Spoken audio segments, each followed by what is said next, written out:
them and stuff.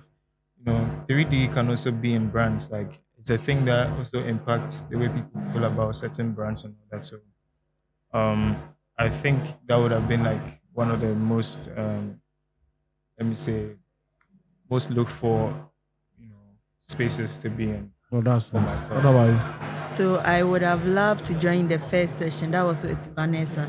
The Vanessa, the first yeah, workshop. yeah.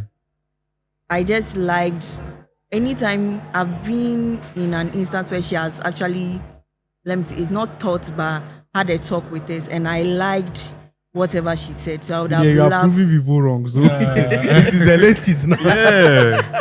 I would have loved to be in that, and also that at God's session. Yeah. I've seen most of his works online, and even if I'm not really interested in 3D, I just wanted to sit there and just listen to the session. Yeah. Oh, that's nice. That's nice. And I thank you guys for coming through, and I really Yeah. appreciate your time. Thank you for having us. Thank you. Don't worry, thank I'll you. prove everybody wrong. Yeah, prove them wrong. Prove them wrong. All right. Thank you very much. Welcome.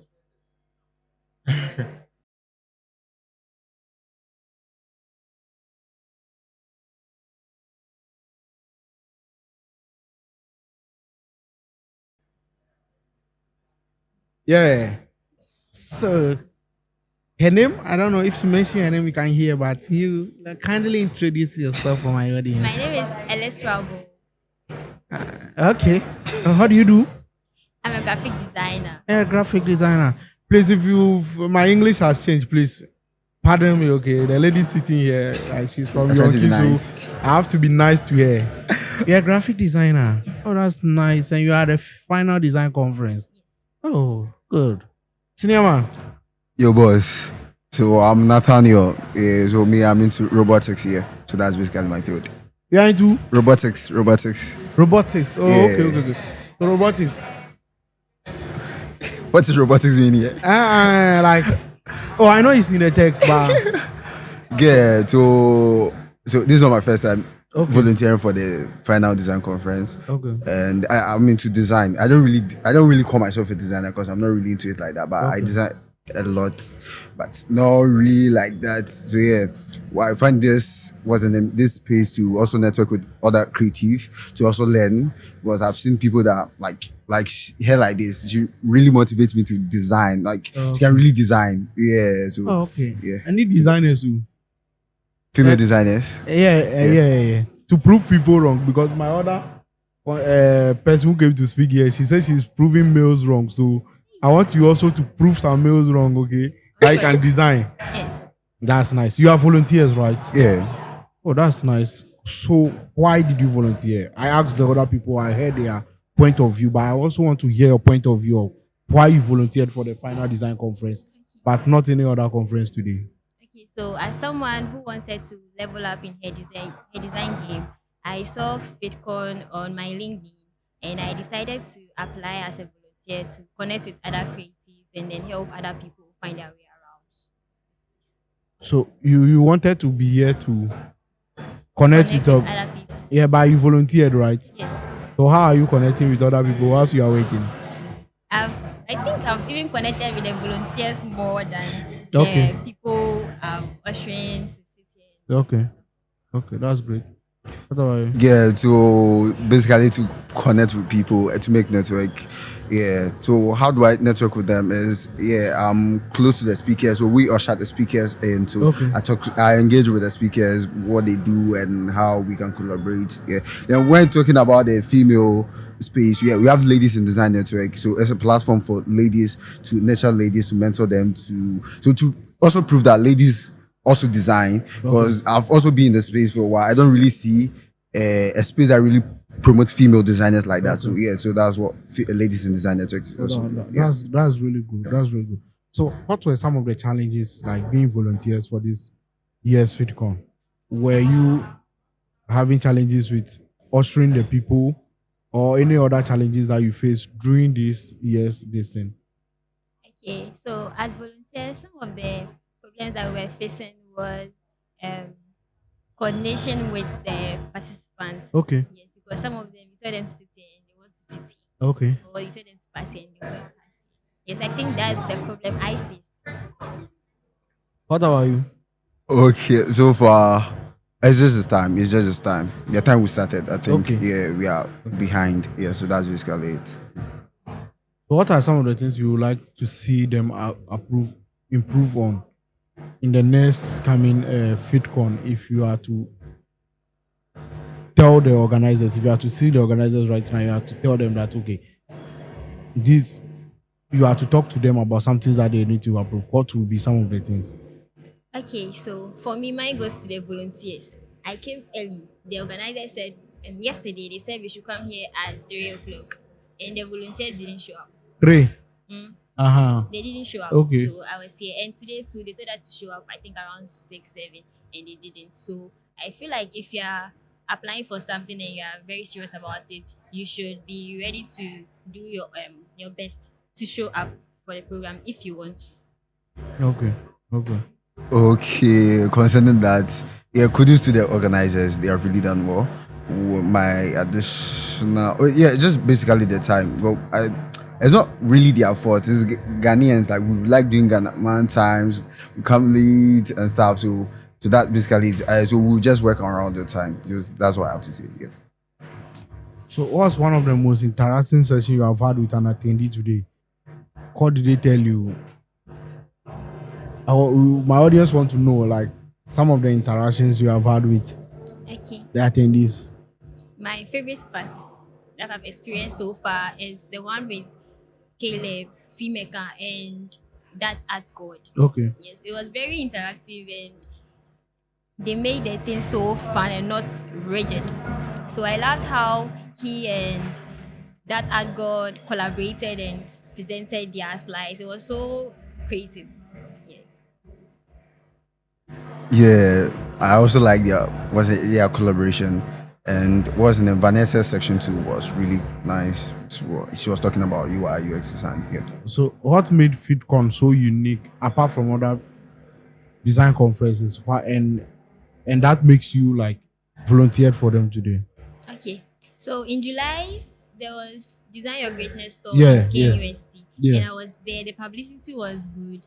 And I love how they post their graphics on there. I don't know of any other designers apart from Okay. this. Yeah. Yes. So I follow Design Junkies and how they post their stuff. It makes it like nice and interactive. That's why I came. Oh, okay. Okay. That's nice. Yeah, also talk about their posts. Their designs are really nice. They are catchy. I really like their designs. Yeah. So that basically it. But that's nice. That's nice. I think so. If you are to attend any of the sessions today, right? Whose session will you be attending and why? Caleb. All of them. No, Caleb. Simeka's. Oh, okay. Yes. That's the session I've attended so far. And I'm at the registration desk. Yeah, our 10 was in Vanessa's class. Yeah, because she was talking about UI UX, and that's also my field. But yeah, I'm into it bit. Yeah. So this was I asked this question to the previous volunteers who were here. I asked them if they have to volunteer to any international conference apart from FitCon. Globally, right? Which conference will you volunteer for? And why? Apart from FitCon, right? And you have to Global, volunteer right? For, yeah, global. Yeah, so yeah, there are a lot. Mention them. There are a lot. Yeah, so yeah, I'll volunteer for AWS, Okay. the Amazon Web Service, because well, now we believe where the world is going to, everything is going to be on the cloud. Very soon, your phone will just be empty. Yeah. What you have to do is just have to connect with the cloud, and the video games and things will just be on the cloud. So then I'm also into sports. So the FIFA something, the World Cup and stuff. Yeah. I think Dubai Design Week or something. That is the Adobe design. Yeah. That's very, very catchy. Yes. Yeah, a lot of Ghanaians were there this year though. Like it was two also from the Dex. Yeah. Design. Yeah. Ghana Design Conference or something like that. Yeah. The Dex. And that's very good. That's very good. Any last words why people should volunteer like for other conferences, not only here? Just your last words, like why people should volunteer. What is some of the opportunities you gain from volunteering? Okay. It's good to be a volunteer. It exposes you to like-minded people, yes, and you get to interact with a lot of people from different backgrounds. So I think that everyone should take any opportunity he or she gets to volunteer. That's nice. Yeah, when You talk there, you of, have been volunteering for the whole when they Ghana. talk that volunteering, yeah, I've been in the space for a while. Yeah, I said volunteering 2020, I think 2020 or 2019. Yeah, so I've been volunteering for a Yeah, while. you are surprised, eh? He has volunteered. Every community they know him. Yeah, so I've been in the space and that has really helped. Yeah, what's the name? When it comes, so I met what's in Trudy and Enoch from the last final design, Yeah, and yeah. I Trudy we are come up with something like so. Yeah, it's through volunteering. We will meet your co-founder, your CEO, and yeah, so volunteering is really good. I don't play with volunteer. If I have the time to go and volunteer, I do it. So I'll advise everyone to take it up. Then Ghana people see it to be like what's the name? Busybody. Yeah, busybody. But now, and the Western side, they don't see it like that. It really means a lot to them because you are taking time off to come and help. So yeah, volunteer is really good. So I'll encourage more people to do that. Yeah, I learned from that. Thank you very much for passing. Thank you through. too. Thank you. Thank Bye. you. Bye. We are here to vibe. It's not anything. Yeah, we are here to vibe. So, Charlie, feel free, okay? Okay. Feel at home. Okay. Hello, hello. Say hello. Hello, hello. Yeah. Hello, Yeah, hello. that's nice. So, welcome Thank you. to our mini podcast or interview. Okay. Thank You are volunteers from your old dresses. Yes. Because they told me anytime I see any yellow dress, it means they are volunteers. Yes. Okay, kindly introduce yourselves for us. Ladies first. They say ladies first, right? Ladies first. Okay, so I'm Angela, and I'm a 9 to 5 baby. People Okay. don't like 9 to 5, so if you are saying it's cry, I shy in a way. And I'm a social media manager also for some of our sub branches. Yeah, and I work with other people too outside Okay. my company. Okay. So, That's freelancing, right? no, not freelancing. I've not yet tried that Okay. freelancing thing again. Senior. I'm a food blogger too. Okay. Yeah. Hi, I'm Fidel. Yeah. Fidel. Yeah, Fidel. Okay. I'm a creative designer. Okay. A creative director as well. And I'm into image making and filmmaking. Okay. Okay. That's good. That's nice. So, as volunteers, right? What part of volunteering work do people not notice, but it's very, very important? What part, as in what we do? Yeah. As volunteers, like what part of it is very important, but people do not notice is that this part is very important. People see volunteering. A lot of people see volunteering as you having time and you are not doing anything and you want to go and do. Or others people also have that perception that it's busybody, so you are just going there. You don't have reason. But you have been volunteers today. Looking at what you are doing here, what aspect of it do people don't regard, but it's very, very important to the event? So actually, every part is important. Okay. To be a volunteer, Okay. it's important to be a volunteer. Okay. Because you are learning the workflow. Okay. Because you can't just stand up and say I'm going to volunteer somewhere. Okay. You know where you're going to. Okay. So I'm in the creative side. This Okay. is the tech side. Okay. This is a tech and a creative event. So I'm volunteering for them. I want to learn their workflow. I'll meet people who are higher than me. I'll network. I'll learn from them. So volunteering is like you are learning on the work. Yeah. So you get knowledge. I think he has said it all. Like every section, every part of this job, it's really important, right? So yeah, we are just here to learn, network, and any other thing, good thing that comes from it. We go How with do it. you feel being part of making this event happen? Come again with your question?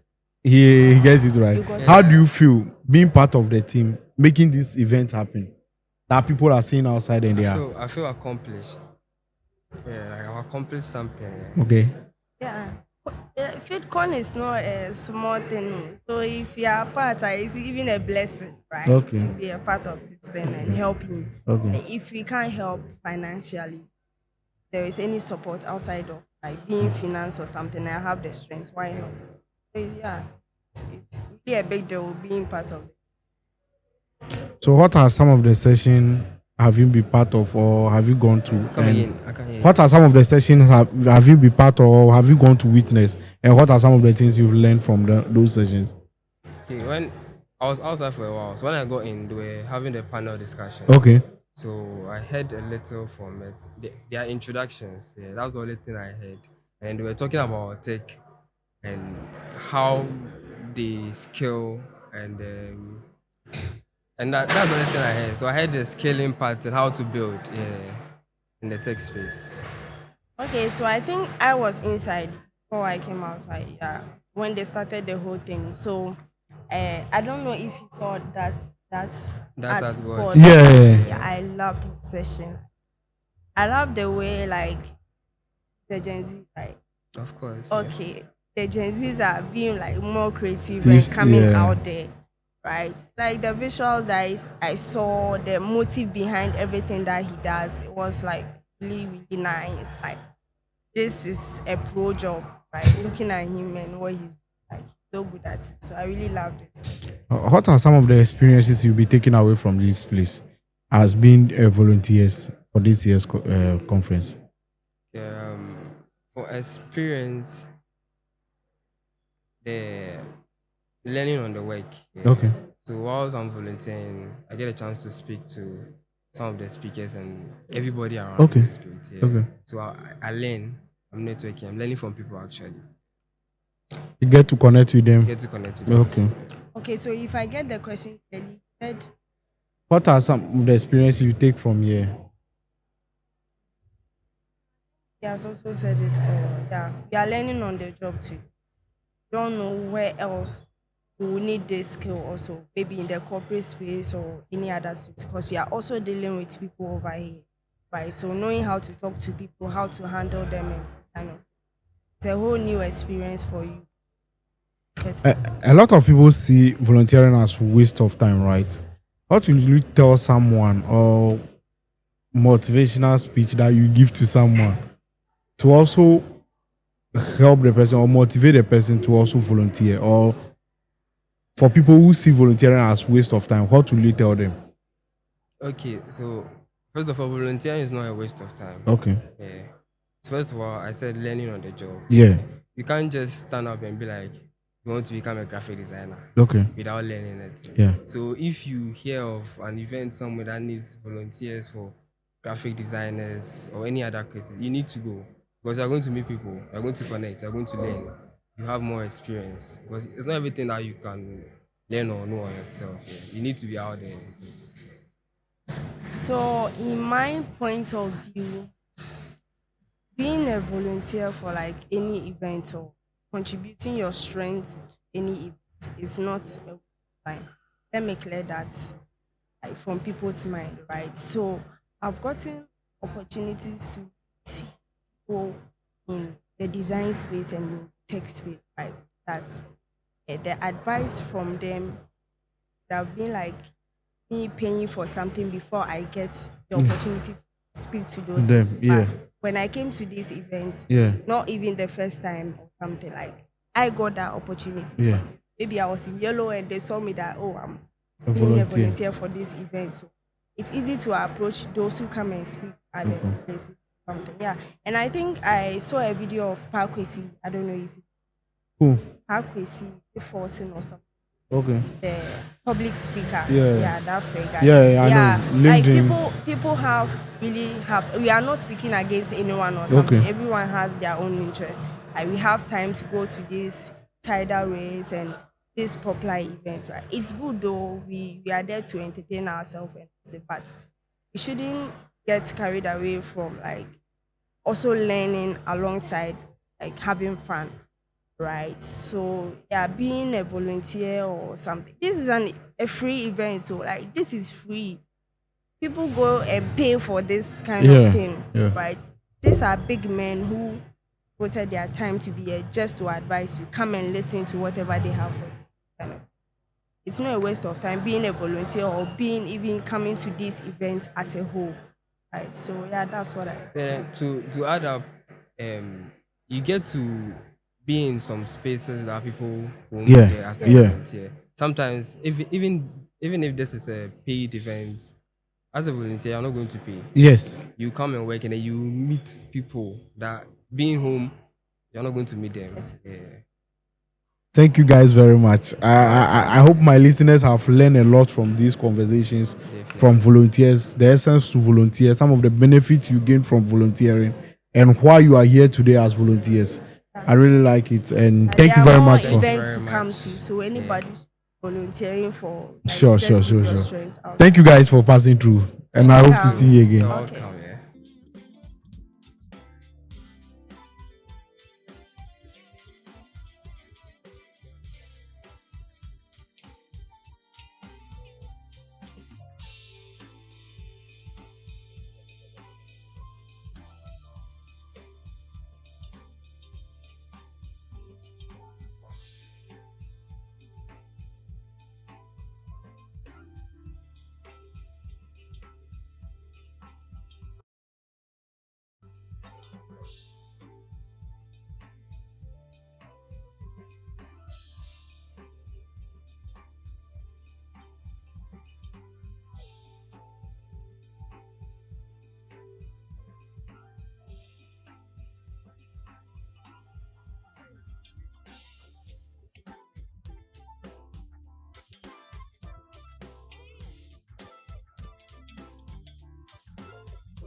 So we are here with another set of panelists who have just come out from the main auditorium. I'll be asking them what they spoke about. They spoke about tech for social good, and I'll be asking them questions around that. How tech can help you as a social media manager, content creator, designer, any aspect of your life. So let me start from my right. Please, can you please introduce yourself? My name is Glenn Amfiajo. I'm the Executive Director for the Alliance for Health Tech Africa. So yeah, I'm here on healthcare bits. Yes. So what about you? My name is Simandolo Fori. I'm the Director of Innovations at the Ministry of Communication, Digital Technology and Innovations. Good afternoon. My name is Ibrahim Misto. I'm the Chief Digital Officer at MTN Ghana. My name is Dela Kumaho. I'm a co-founder, product manager, design leader. Please, let me start from you, right? Since you are the last person who spoke. Please, can you please share a little of what you talk about in the main auditorium for people who are also online to also get to understand what tech for social good is all about, like what you talk about in the auditorium. I'm not going to try and give a full summary, otherwise I'll hog the mic. But I think we talked about what the definition for social good is, or tech for social good. Okay. We talked about it being something that is not where the benefits are not confined to a particular individual. It has to be for the greater good, and it has to be something that's not malicious. We talked about some of the elements that you need in order to design for social good. So we talked about empathy. We talked about understanding who your users are. We talked about designing for different archetypes and personas. And we talked about having flexibility in your definition of what technology is. So it could be AI, it could be blockchain, it could be a piece of paper. So you are from MTN, right? Yeah. So what's MTN doing, right, to protect people online? Because recently there's a lot of frauds around mobile money. People account without my idea. A lot of people also say that you give out the information before those things were done. What are you doing as a company to debug those kind of informations or to protect people online? We engage with our customers regularly into educational campaigns and awareness campaigns to ensure that they are up to date with what's happening, and then to be able to be safe in terms of what's happening. We're also using recently financial literacy programs, even using gamification to make sure that our customers are up to date and they are protected from what's happening online. We all know that these things will keep happening in different shapes and different forms. That's why the continuous engagement with customers is very important. We use media, we use TV, radios, even on our MTN app, we do that via pop-up screens that can tell and keep our customers alerted in terms of these fishy things happening online. Please, can you tell me about what you said you do again? I work with Ministry of Communication. Thank you very much. Ministry of Communication. I have a question for you, right? About your bill. Recently, I heard about a bill that you were about to pass, and a lot of people were online that the bill, some of the bills are not protecting we the individuals or we the people who are not who are creating content. Especially the bill about misinformation, and a lot of people were raising concern. What do you have to say to debunk some of the things that people were sharing online? Like people were like, you will be prosecuted and be catched when you share an information, and the information is being determined by the Ministry of Communication instead of maybe a court of law or something like that. What do you have to say about that? So first, we have to be scientific and contextual about issues and not front load it with emotions. And that's the challenge that we have, especially when we try to solve problems with emotions and without understanding the real context. Why do we need a bill for misinformation and disinformation? It's because of what people are doing now. So I have a camera, I have a light, and I produce a content, and the content is saying lies about Adam or saying something about Adam that I have no clue about, or sharing something that I've heard from Ibrahim, but I have not confirmed it yet. Because I have camera and lights, I just put it out there. The challenge is, if I speak about you, by the time you come to explain that what people have consumed is wrong, it's too late. Your credibility, your integrity is gone. And what happens to the person who did that? Nothing. But as a society, we cannot continue to be doing that. So what we are encouraging is, if you are a content creator on social media, one, you have to be responsible. You have to be ethical. You have to be empathetic. You should ask yourself, if I was a person in that, being spoken about in that way, how would I feel? So why not confirm information before you put out there? Because it is people's personality that once put there is destroyed for good. So we want to find a way to resolve the problem. But as you know, it's better to have something that we can improve on than have nothing for it to be all play all. That would be a chaotic environment, and we don't want that. There has to be rules. We are creations that are governed by rules, and so once there are rules, it brings an organized society of everything that we do, especially giving information about people. So you work in the health sector, right? Looking at TikTok right nowadays, every now and then people have been sharing concoctions, right? About, okay, if you do this and this, you get big hips. If you do this, you will get your tummy will calm down. What do you have to say about that? What advice do you have to give to people who listen to those kind of information? Take those kind of medication, end up on their business. Right, so I'm for the health tech, but I'll try and answer that question. I think mostly we have a regulator that regulates things of that nature. FDA is there making sure that the right, drugs and medication are out there. So if you are buying anything, make sure that the FDA approves it. So I think that's the basic answer I can give to that. So anything that you're buying, anything you're purchasing to consume as medicine or drugs, it has to be approved by the FDA. Thank you very much. I wish we can have this conversation for long, but because of time, I'll be ending it here. But I'll ask you for your last words. You share your last words with us before you go. Please start with. Sorry, I couldn't hear your question. I couldn't hear your last words.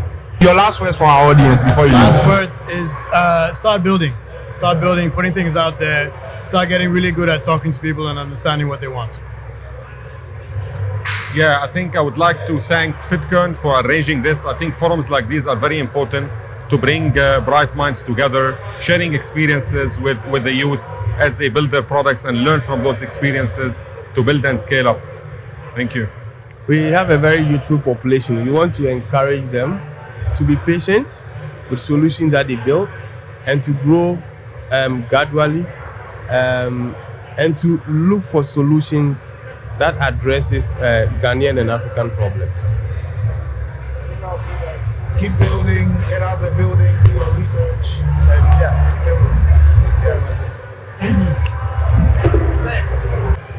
The first session has been over, and I have some people here who will be talking to us how they've learned, how was the session, and how everything is going so far. So can you introduce yourself for us? Okay, so my name is Daniel Kobiopeng, and I'm a UI UX designer. Oh, okay, that's nice. Yeah, I'm a graduate from the University of Ghana, and I studied IT. Yeah, That's nice. How are you? Alright, so my name is Lord Sketches. I'm a creative director, and I'm learning a bit of animation. So basically, that's what I do. So how is the event going for you so far? Okay. Anybody this will be is good. like my first time, and I was telling Reagan that I was wondering why this event never came up. So last year, for instance, I was just going on Instagram and I saw the video of last year's highlight. I was wondering, hey, there's a program like this, and then I decided to come. I made a conscious effort to schedule to come because I know my senses are very tired. So I made a conscious effort to come because there are certain people that I needed to hear from, like that art god, like Adolf Mezai, who is not here, and like Reagan himself. So coming here was good. I got to network with people. I met an old friend here too, and I mean it's amazing. The experience has been amazing. What about you? Oh, okay. So actually, I was here last year, and Oh, okay, then you have met me then. yeah, no, I did not meet you last year. Last year I was there. I didn't. Okay. Yeah, I was new. Yeah. So last year, the way the event was very like impactful, right? The way how the event was organized, with the aesthetics and also the sessions. I mean, it was something that was quite memorable. And so this year I decided to just come again because last year I left a very good impression on me. Yeah. So far, which of the session has been very good to you, or which of the session have you liked so far? And what did they talk about over there? Okay, so the session that I liked was the first one with that art god and Caleb. Art god. Yeah, and what I picked from that session was psychology. Okay. How that when you're designing things, you have to implement the use of psychology and also storytelling, because it's through psychology and storytelling that's what will make people, stay on your maybe design or brand. Yeah. And so psychology and storytelling are two crucial things that every designer must incorporate into their activity. So yeah, that's what I. Yeah, exactly. So visuals in motion, that's God, and the other guy, I forgot his name. But then what I learned here was psychology, and I realized that as creative, one of the things that we lack is confidence, and sometimes it's because we don't really understand what the clients need. So learning from them, I realized that there are lapses in the knowledge I had, especially with the psychology bits. And also the books they recommended, I have not read them before, but I think I'll try it. And also, I mean, the information was good. It was good for me. I didn't know about this till now. So I really enjoyed it. So on a rate of 1 to 10, how will you rate the event so far? This is my first experience. I'll give it an 8 because I'm not done yet. Oh yeah, I would also give it an 8. 8. So far. How should they improve in the next year upcoming? No, this is my first time. I don't even have anything to compare with. But then I love the setup and the podcast edition. The fact that people can interact, the breaks. I asked whether it's a whole day event, and they said yes. And I was wondering, are we going to sit down throughout? Then I realized there were breaks, so it's good. I like the organization too. Yeah. Okay, so I mean, like I said, I would rate the session 8, and so far so good.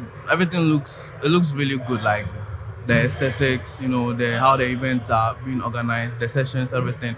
And so, I believe that FiDCon will definitely do like better next year. Because, last year they left an impression on me, on the brand, how and this year too, it seems like they've kept up to that standard. Yes, and so I believe that next year to FiDCon would, stay up to that standard. Yeah. Sure. Yeah. Thank you guys for passing through. Oh yeah, welcome. I hope to see you. And I hope you interact with other people very well. Oh yeah, sure. Thank you. All right. Yeah.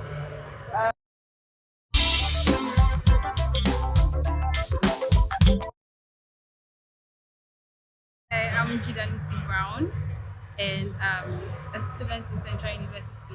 Okay. I'm the General Secretary for the Business School. Okay. Thank you. Okay. That's nice. That's nice. So why are you people here today? We know this is an design conference. I know you are a designer. What are you looking for from this event? Oh, I read a lot. So I wanted to come and like Sharks. confirm a few. Oh, Guys, sorry about that.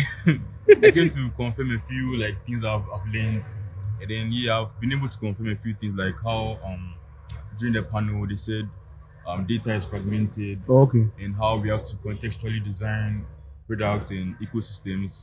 Else, like if a problem, how I face a problem will not be Okay. how you face a problem. So user research has to make sure it's a level playing ground. Oh, That that's makes nice. sense. That's nice. What about you? So I currently found myself in the design space. Okay. So I'm trying to learn more about design. That's why I'm here. Oh, okay. You are trying to find your feet around it. Okay, that's nice.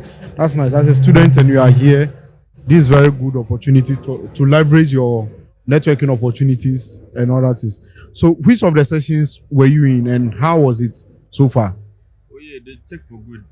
That was the one I was in. Which one? The tech for good. The tech for good. Okay. Yeah. I just interviewed some of the people on the panel session and they spoke amazingly. So what did you learn from that session? Oh yeah, why I was here, that's what I learned. Like the answer I gave you.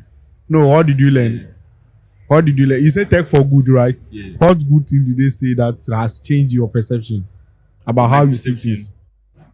Okay, yeah, the same thing about contextual design. Okay. You have to make sure, like, you have to design something that is contextual enough for it to reflect the problem that you're trying to solve. Okay, that's nice. What about you?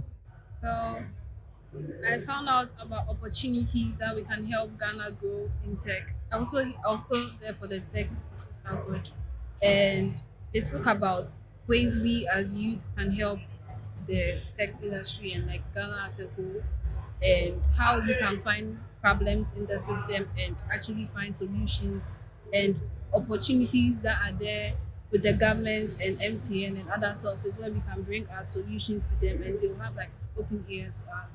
Yes, thank you. Okay, so if next year you are supposed to come for FiDCon and you are supposed to convince someone to come, what will be that selling point that you tell the person to be able to convince the person to come here? Well, I'm clearly going to be very productive from here because of some of the strategies they said in the panel session. So if I'm going to produce results from this, I can always stand on that and tell someone that. So last year when I came, I found this problem here and I was able to get a solution to it. Oh, and I that's- was able to do better in my design space because of that. Thank you. That's great. That's good. Well, honestly, FiDCon is not for everyone. That one day. But if you like your ID ground, you find something. And also, I realized some people were in the conference so that they don't really know like the path that they want to take. So conferences like these will actually like show you that okay, you could take this path or do this path. Maybe you could try it out and to work for you. And you could meet someone you never know. The person could actually like bring you onto a project. You do the task. You figure that oh okay I can do this. So maybe this is my field. Yeah. Okay, so guys, if you are watching us, don't forget to follow us on all our social media.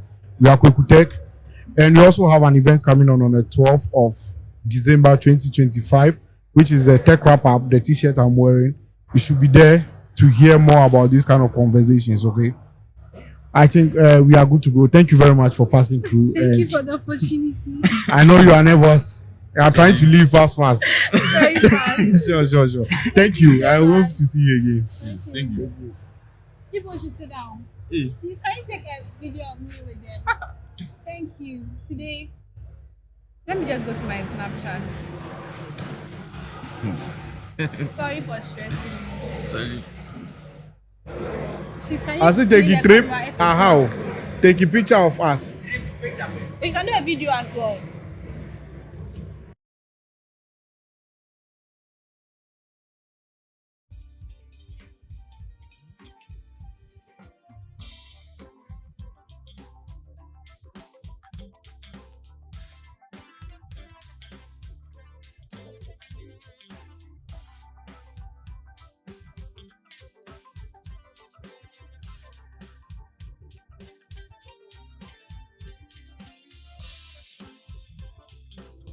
people in general that have worked at Google, at YouTube, and one of the few people who's also worked at Facebook Meta.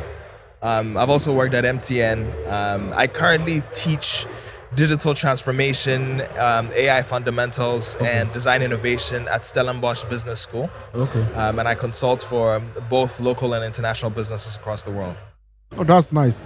So I don't even know how to start, how to go about it, because he has mentioned many things, right? And you see that he's a very big man and busy man. Oh no, I'm just like you. Like big is relative, eh? I'm accessible, I'm collaborative. Okay, that's nice. So why are you here today for the FiDCon? Yeah, are you a speaker? No, so I need to hustle the team, man. Last year the team was in my DMs on LinkedIn and they invited me to speak. Yeah. And then last year I was able to get the part of my budget. Then I used to be senior manager at MTN for FiDCon, so we're able to give a nice sponsorship for this program. But this year they didn't reach out. Oh. But I felt like as somebody who's part of the ecosystem, and then some of my colleagues. So my former boss Ibrahim Mister was here, and then I hired MTN's first UI UX manager, developer and manager, Vanessa. So I wanted to come and show them support, and then also like I told the guys who organized Design Junkies, I'm such a fan of good community work. All right. So I came here not necessarily being invited or a special guest, but as a fan of hopefully the ecosystem and what designers and what creatives can do for this industry. Okay. And thank you very much for coming around. And so how are you seeing the event so far? Is it going on well as you expected? And what are some of the things that you are looking forward to as you come in? Absolutely. So I say this, 10 years ago when we wanted to do things like hackathons and we're doing entrepreneurship. So fun fact, working for iSpace, one of the first co-working spaces, Busy Labs, my former boss Estelle Akofioso at Google, Impact Hub. It was very difficult for us to self-organize to do these type of events, right? Funding was difficult, media partners was difficult, getting people to even understand tech was difficult. So I'm always very proud of Design Junkies. I'm always very proud of Code and Cocktails. I'm always very proud of Dex and all these almost like new age tech. You guys as well, pushing and elevating what we're trying to do, right? I think last year was a good start. So they invited us, it was a good conversation. This year they're still conversing. I hope that there's better partnership and strategic alignment, right? What I'm hoping is that more like how people see accounting, finance, law, people appreciate product design, design and creatives in the same way, right? So in order to do that, you have to be a bit more strategic about partnerships, and there has to be a bit more maturity in how you engage with people. So this year is a continuation of last year's conversation. I hope that the team also decides to almost up the ante a little bit, look at strategic partners that are coming in the game. For example, I was in Joburg a few days ago, and Canva just launched Canva Africa. Yes. And a couple of colleagues of mine are part of that. Shout outs to Benjamin, who's the Ghana lead, and others. But Priscilla and others are friends of mine who are based in South Africa who are managing that project. It would be really great if there was some strategic partnership for what Canva is doing, because it's also one of the preeminent platforms, right? So those are the kind of things that I hope that FiDCon then starts to look at, partner, and the team. They know themselves. I will mention them. They can engage and take and elevate the conversation further. That's great. Have you been to any of the speaker sessions so far? Yeah, I was. I think there was one with Klenam and others. I've been part of it. There's one that I'm kind of looking forward to with Esihine and others, sharing insights. These are colleagues of mine who've been at the game for a while, and it's good to see them also evolve. Esihine from almost like music video, motion video, to now a creative consultant. He has his own documentaries. And then Klenam from Fiajo, from being a co-founder of a tech business himself to now investing, and then also creating the Socialite AF space. So yes, these are colleagues. We've journeyed together, and it's good for me to hear them almost reach out and open up the conversations we've had over the last 15 to 20 years with a new audience, most of the FiDCon participants who are coming this year.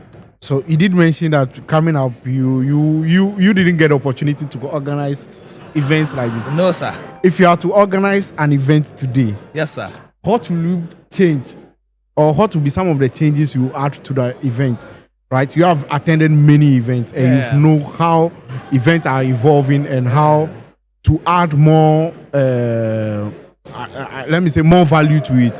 What will you do different?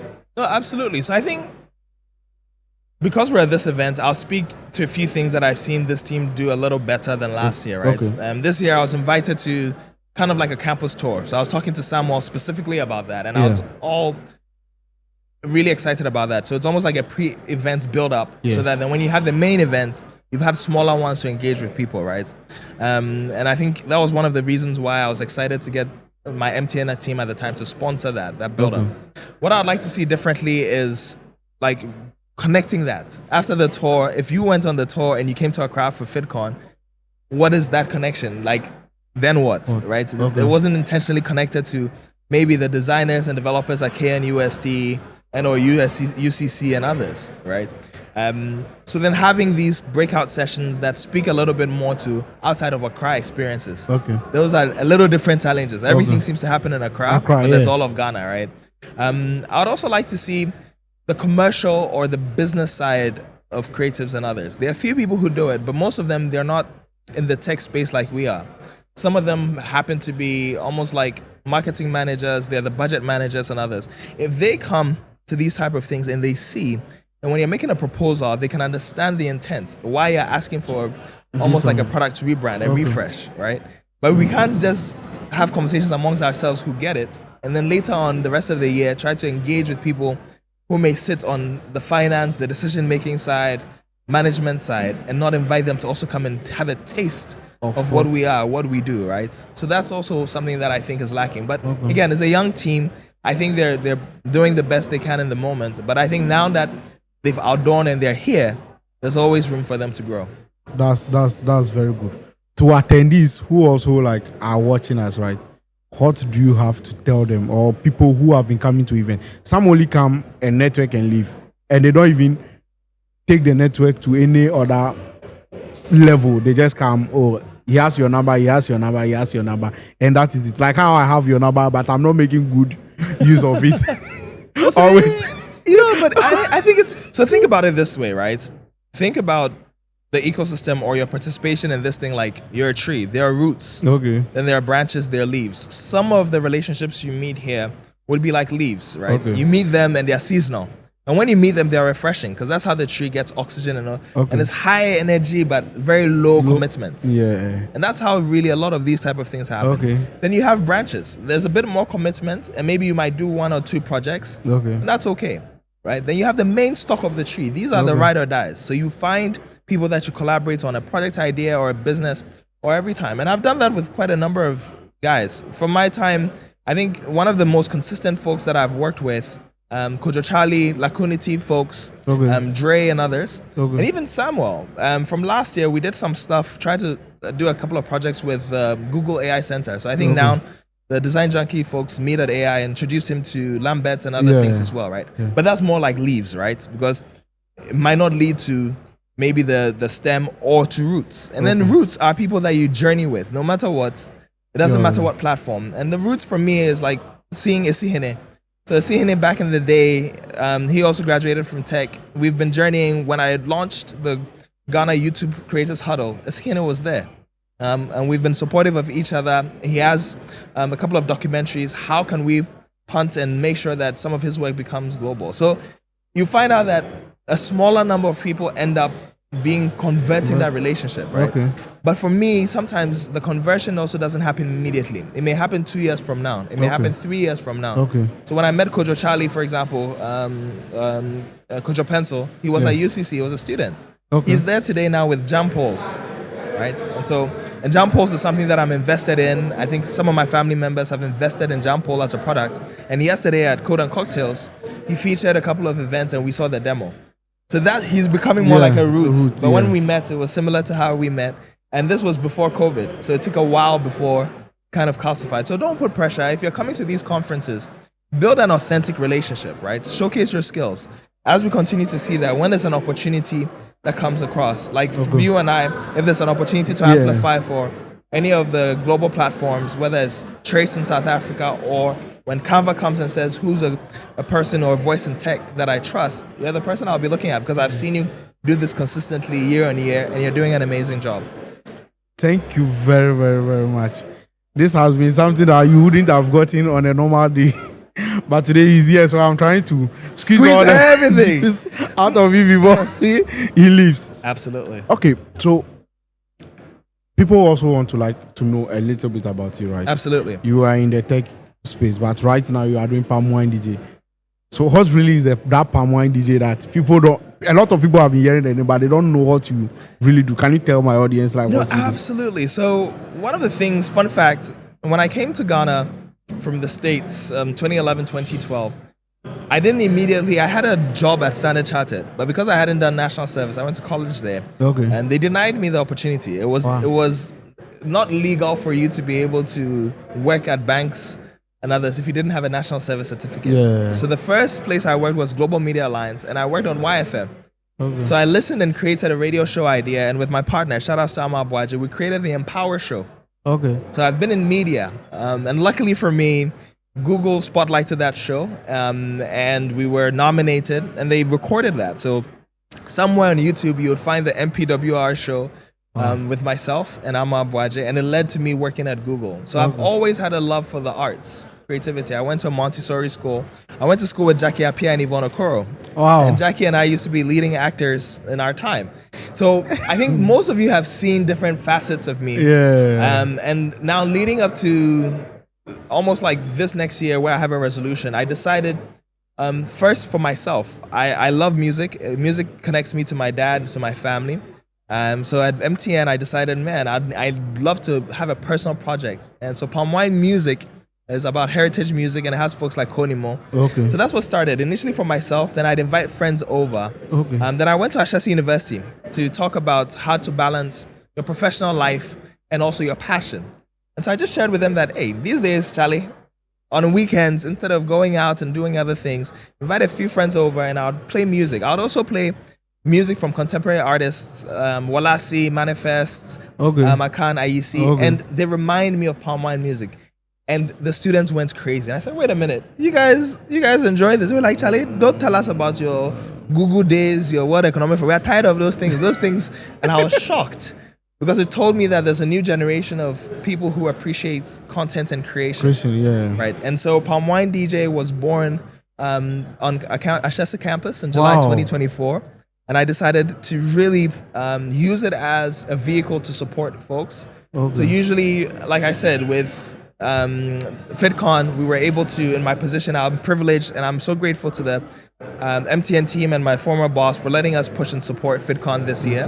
But it's not every year that I can do monetary donations, right? Yeah. So then like Code and Cocktails, I can come and play and support, amplify, share my experience, share my music, and also share the almost like Ghana's heritage. Palm Wine music predates when we were Ghana, and I think for a lot of people, it's a lot of joy. So if you want to see the other side of me as well, Palm Wine DJ is what I present to the world. That's nice. This is really great. Like, we'll be having a whole lot of conversation again. Apart from this, I'll invite you to the studio. Now our studio is ready. So I'll surely invite you to the studio I'm so at excited. Chado, so that we can have a conversation Absolutely. like outside your tech life. Yes. So that people will really see, like, apart from the tech personality that they see there, your other side 100%. of yourself. 100%. Thank you very much for Such a passing pleasure, through. man. Charlie. So always a pleasure. Sure. Thank you. Thank you.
young ladies, young men like yourself. Oh, okay. And all of that. Those in the entrepreneurial space, tech creativity. Oh, okay. The reason why I keep saying entrepreneurial space is because if you're doing something for yourself, you're trying to generate revenue the right way, but being an entrepreneur. Please help be me, it okay? Freelance or Help me. I want to generate revenue, but I'm not getting it to generate well. So Yes. it's like I'm not generating the revenue well. So You are I have to come to you. You need to go to You have to classes. see the value. Classes. Okay. She also does international trade.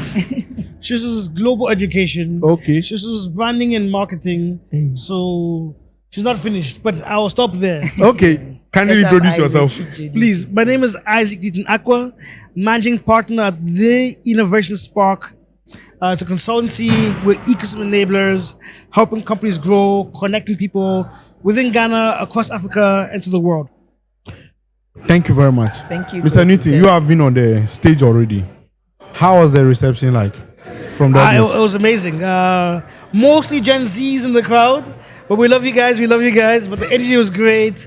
I was honored to have an amazing panel I moderated. Okay. You had the founder of the Health Tech Alliance of Ghana in Kuku. You had Della, who has just worked for design and tech across Africa, GSMA, KOFA, and the rest. And then you have heavyweights from MTN, Ibrahim, Chief Digital Officer, really innovating things within MTN. And then you have someone from the Ministry of Communication in the person of Emmanuel Ofori, the person responsible for innovation. Okay. Right? So it was heavyweight, heavy panel. Great conversations, great dynamics, real messages, real truth being spoken. So I was very happy. That's very good. That's very good. So what were some of the things that you talked about over there? We focus on tech for good. So how can tech be used in a good way? Okay. What does it even mean? And how can we design and build and scale good tech solutions? Which a lot of things came back to empathy and really understanding who you're designing for. So putting yourself in this person's shoes, human-centered design thinking, that element. Okay. But really understanding when you're building tech, it's not just ones and zeros. You're building for another human to use your tech. So really understanding that once you build. That's nice. You are now going to the stage, Yes. right? What's your expectation? Oh, just by interacting with them, I see the energy. Like Isaac said, there's a lot of Gen Zs, but then again, it's good that it's geared towards them to help them, so that we can actually establish some form of synergy between this current generation and the older generation, for them to be really appreciated. Okay. So I know that what we are going to treat, we are actually going to treat fast track freelancing, how they can generate revenue or profit through the internet or through digital platforms. We want them to be able to do something for themselves. I started like that before I was able to gain a lot of experience to enter the space I am now practicing in. That's So we just want them to know that whilst we wait for the government or a very nice angel to pop up to help us, you can also help yourself. You shouldn't wait for somebody. You have a lot of skills, tap into them, generate the value, generate the revenue, and then do something for yourself. So we'll talk a little bit about collaborations as well. Okay, that's nice. We will also be demystifying the myth on being a techie amongst us. I wanted to ask for the topic that you'll be talking about, but it seems you have already talked about it. You have been here for a while. Yes. What are some of the things that have amazed you, or what are some of the things you liked about this year's conference? Okay, I actually love the collaborations, people collaborating. You can see a lot of collaborative efforts here. And I like the energy of today's event, that there isn't any form of imposter syndrome where you feel left out and all of that. Somebody comes to talk to you, and the volunteers are doing great, the organizers you're all doing great, pulling people in to talk to them. This is actually my first time in such an all-tech event. I mean, I have organized other tech events, but this setting is very wonderful. The different perspectives. It's sort of an intersubjective relationship. I am acting from my angle, you're acting from your angle, because what you see is different from what I see and how you see it. So coming together, bridging it's wonderful. It's very wonderful. What about you, Mr. Newton? It's the community. It was great. From Google, seeing it now, but even looking back at other things Design Junction has done throughout the year. Designing Greatness Tour, seeing some of the same people, but seeing new faces. You really get to see that they really built a community of people who are experts in their fields. I ran into one of the designers I'm working on another project with here, Yeah. So really the top designers, as well as people who are looking to learn. So we have people from all levels, all backgrounds, and everyone is welcome to be here.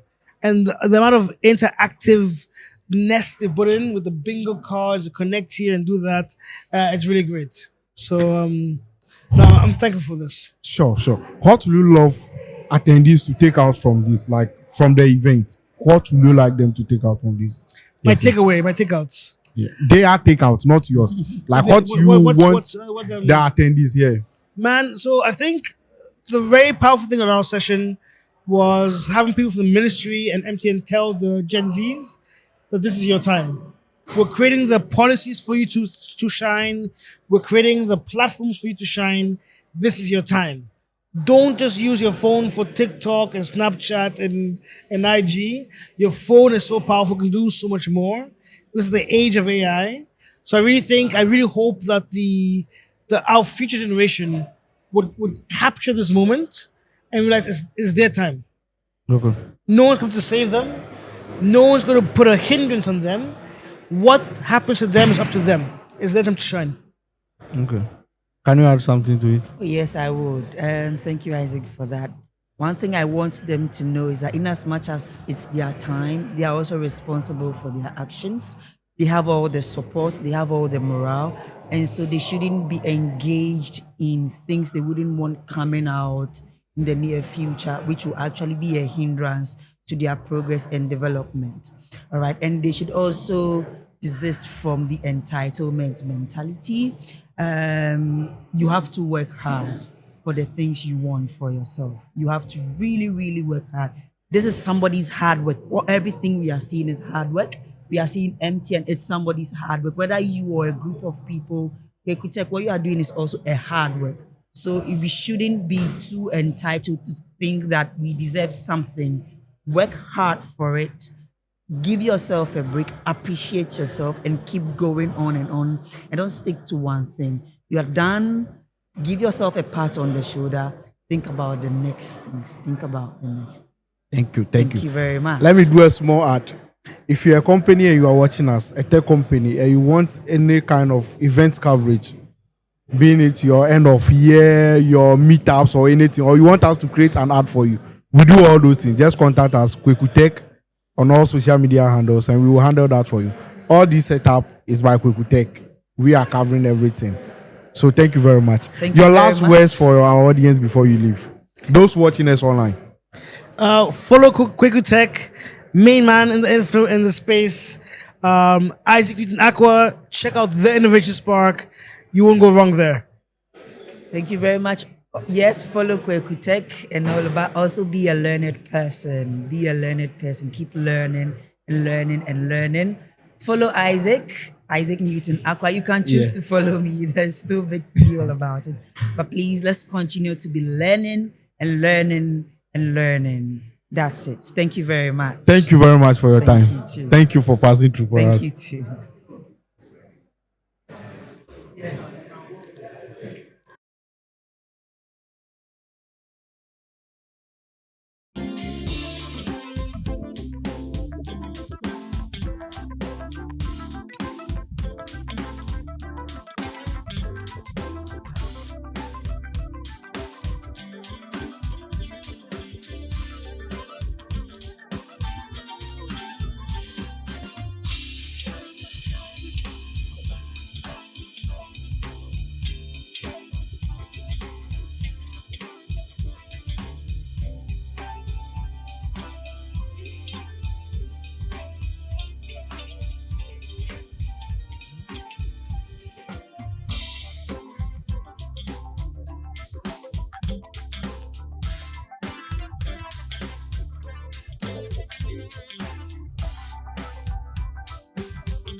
You are welcome. Thank you. Senior, that's his manager. Senior manager. Everywhere he's there. So please kindly introduce yourself. Like people would like to know your names and. Okay, things like- so I am Owen, popularly known as Apreku on Snapchat and. Apreku. Yeah. And Apreku, my daughter. Not my daughter. But Okay. Apreku. okay, sure. Are you a god? Are you a god? My name is Michael. Michael. Yeah. Okay. My producer said I should ask you, how did you come about with the name Are You a God? Oh, my name is Michael. Michael means who's like God. It's like just say, are you Michael? Okay. Yeah. So the meaning okay. of Michael is who's like God. Looks like God. Who is like God? Who is like God? Yeah. So you say, Are you a God? Yeah. Oh, okay. Okay. Are you Michael? Oh, okay. That's great. Hey. Creativity. So, Charlie, you are here today. What are you going to talk about today? The main of the thing. We are generally going to talk about content. Content. Yeah, so ours is for those upcoming content creators. Okay. You get it. So like I'm myself, collaborating right? You will be upcoming. I'm collaborating with Regan and Desi. Okay. So that, Okay. we share our experience to the audience. Okay. Cinema, you have been here for a while. How has the reception been so far for you? Okay, so I think everything is going on well. As expected, it's not all that bad, but there's a bit delay. There's delayed a bit, but I mean, it's a program. It's normal. Yes, so I think in some few minutes it will be the workshop session where Are You a God and Regan, Unscripted Regan and Desi will get to share their experience here. What do you want these attendees to take out from what we are going to talk about today? What they should take from me? Yes. Oh, I can't really tell. You get it. So after, it depends on the person. Everyone has a motive why the person says. So it depends. You get it. It depends on the individual. Maybe someone might get a different aspect from me. Someone might also get something different. I noticed you create a lot of tech content, right? Yeah. So I don't want to make it like an interview, but how did you come about like starting into content creation? Is this something that you've always wanted to do, or it just came about like or work is not there? So I've seen an opportunity. Let me get hold of it before. If I say I wanted to do content, it's a lie. It's a lie. Yeah. Even before that thought came, I wasn't even dreaming, because if you ask him, I'm even a shy person. I don't really like to really get it. Yeah, so it just came up. That thought just came up because I found an opportunity somewhere. Do you remember in 2020 when there was this Fix the Country thing? Yeah. See, many celebrities were not participating. Yeah. And if you participate or if you add your voice, people will come after you. So I was posting those funny replies on Snapchat. Yeah. Then I realized that my views were like going up. So I thought I had a sharp thought that I do IT. I did IT here in Legon. Oh, okay. So why don't I use that opportunity to do something on Snapchat? And that time, no one was even doing those things on Snapchat. Snapchat wasn't really. It was about WhatsApp, just leaks. You get it. So all of a sudden, then I proposed the idea to him. For this guy, even if I'm going to kill someone, he's going to support me. That's my producer over there. The same thing. You see, you have to get someone who is always backing, even if it's negative. Charlie, go let's do it. Yeah. But then there was no hope. But small, we tried our best then. So you saw him when he started. Yeah. As he was beginning, and you realized there was nothing there like for him. How did you start? Like, were you having equipment, the camera, and things to start? Okay, so what I can say is sacrifices were made, right? Okay. So I quite remember when he proposed the idea to me that, okay, fine, he has the numbers on Snapchat, he wants to start something, building something and all that. And I was like, okay, fine. We don't have money to buy quality cameras and all that. So we started with his phone. And then at that time, we had to use some of our office and all that to find somewhere comfortable for the content and all that. Yes, so we didn't start big.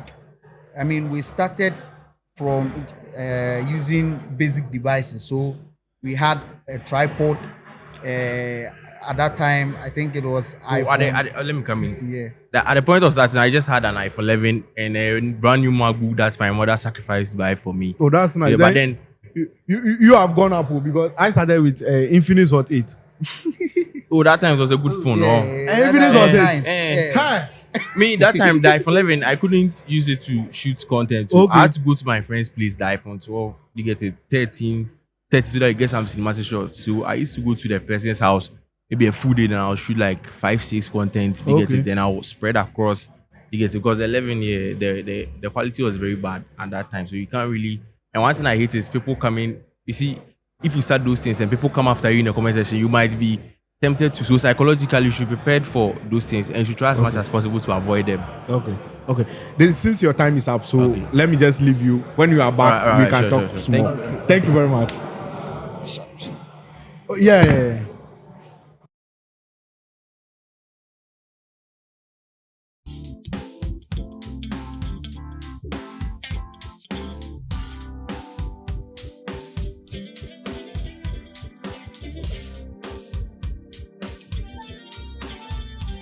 Also work for someone who is now starting, or it's for someone who is already in the, like, maybe the person has perfected he or herself in that space already, and he want to do any other things additional to it. Will it be applied to those people, or someone who is just starting? Maybe I'm starting and I'm a photographer. I haven't gotten to learn how to take good pictures, and you're I gonna am start jumping something to else, real yeah. estate. I'm jumping to farming. Yeah. Like, The thing is, you see, there's things we do as a hobby and things we do professionally. Yeah. A mistake a lot of people are doing right now is the moment they take a camera the first time, they say I'm a professional photographer. Yes. The word professional comes with a lot of weight, right? So when you become professional at something, you build a structure for it.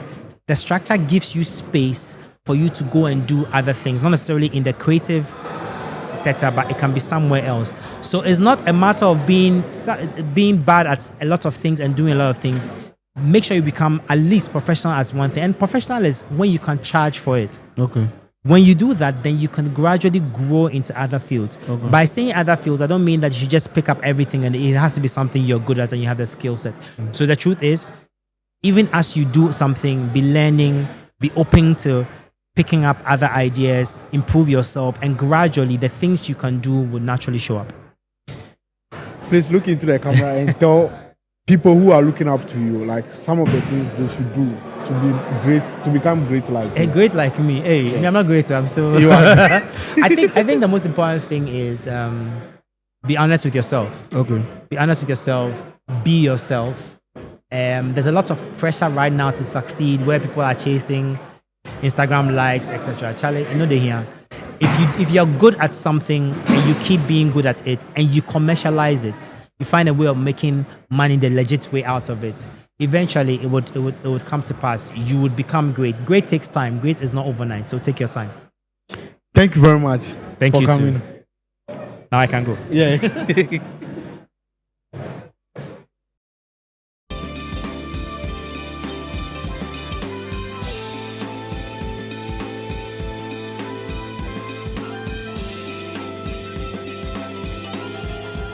That was the topic of my discussion. You have been in that area for a very long time. You have taught a lot of great developers that I've known. Maybe if I should have first through slightly take, like, by this I'm not doing podcast.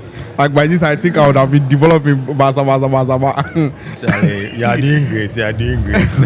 That you have been in that area for a while, right? What can you say about it? Like, the young generation coming out, right?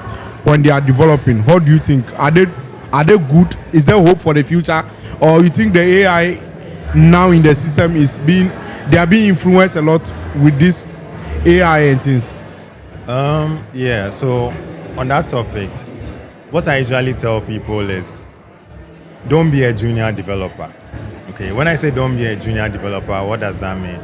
So there was this lady I was mentoring. She's very new to development, right? She has less than 1 year experience.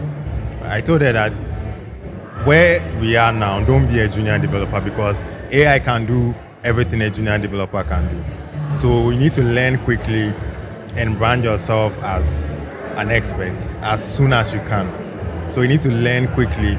You need to have that confidence that you don't need to keep everything in your head before you can call yourself a senior. If you can build a solution and you know what you are doing, you can brand yourself as a senior quickly. Then you keep growing from the experience. So there is definitely hope, but don't be a junior developer. You need to put in the effort to grow quickly. Senior member, you have also been in the industry for a while. I've seen you taught a lot on tech campus, on development, blockchain, and blockchain architecture and things. What do you also have to say about this? About AI? Yeah, AI and how junior developers can be able to master their skill rather than relying mainly on AI. Yeah, and you are also a founder, so you can talk more about it. Yeah, so I think that people have to use that AI as much as they can. Use the AI as much as you can. It's not only using it to write code, but you can also use it to learn. So, for example, I give you an example. Let's say recently I decided I'm working on a project that I'm going to use AI to do the project entirely. And there are some things that are new in the project. So the AI does it, but then I also ask the AI to explain. And I take the time to go and read about it and understand the concept. So even though the AI has done it, now I understand it. Yeah. But a lot of people have this assertion that most of the codes that the AI writes, right? A lot of them don't really understand the codes. They can copy the code for it to do whatever they want it to do. But if you ask them to explain the codes, they are not able to explain the code. What do you have to say about that? Yeah, so that's what I'm saying. Like, don't just copy and paste. Take the time to also understand. Okay. Because I think that, like, basically, aside writing the code in programming, is more about the concept. Okay. So try to understand the concept behind the code that AI writes. So if you don't understand, ask the AI again to explain. Okay, what is this line? Can you explain line by line? AI will take the time to explain to you line by line. So, and then if AI can do this, then what's the work of the junior developers now? Like you said. It's crazy. It's crazy. Like, you can learn so much from AI. Right now, the workflow that I usually take when I'm learning a new concept is to just pick a crash course, just do it the traditional way, follow someone who is doing it on maybe YouTube, just to get an overview of what I'm doing. Yeah, then I start building something, and then I start interacting with AI. Okay, so what does this mean? What does this mean? How do I go about this? And then, like he said, AI can break things down for you to really understand it. But if you're in a hurry and you just do copy and paste, you'll finish building it. And then there are sometimes that AI is unable to fix very simple issues. Maybe because the package that is being used has been updated, and AI doesn't know about that update. Okay. And if you don't know what you're about, you can be there for days. Yeah, so it's good. It breaks it down for you to know what you're doing. Sometimes you can also literally copy the URL of a documentation and pass it to AI. Ask it to read and then explain how to do some particular part so that you don't have to go and read the whole documentation. There are so many ways to make AI help you understand, rather than just copying. This is a design conference, right? And I've seen you two being developers and you are here.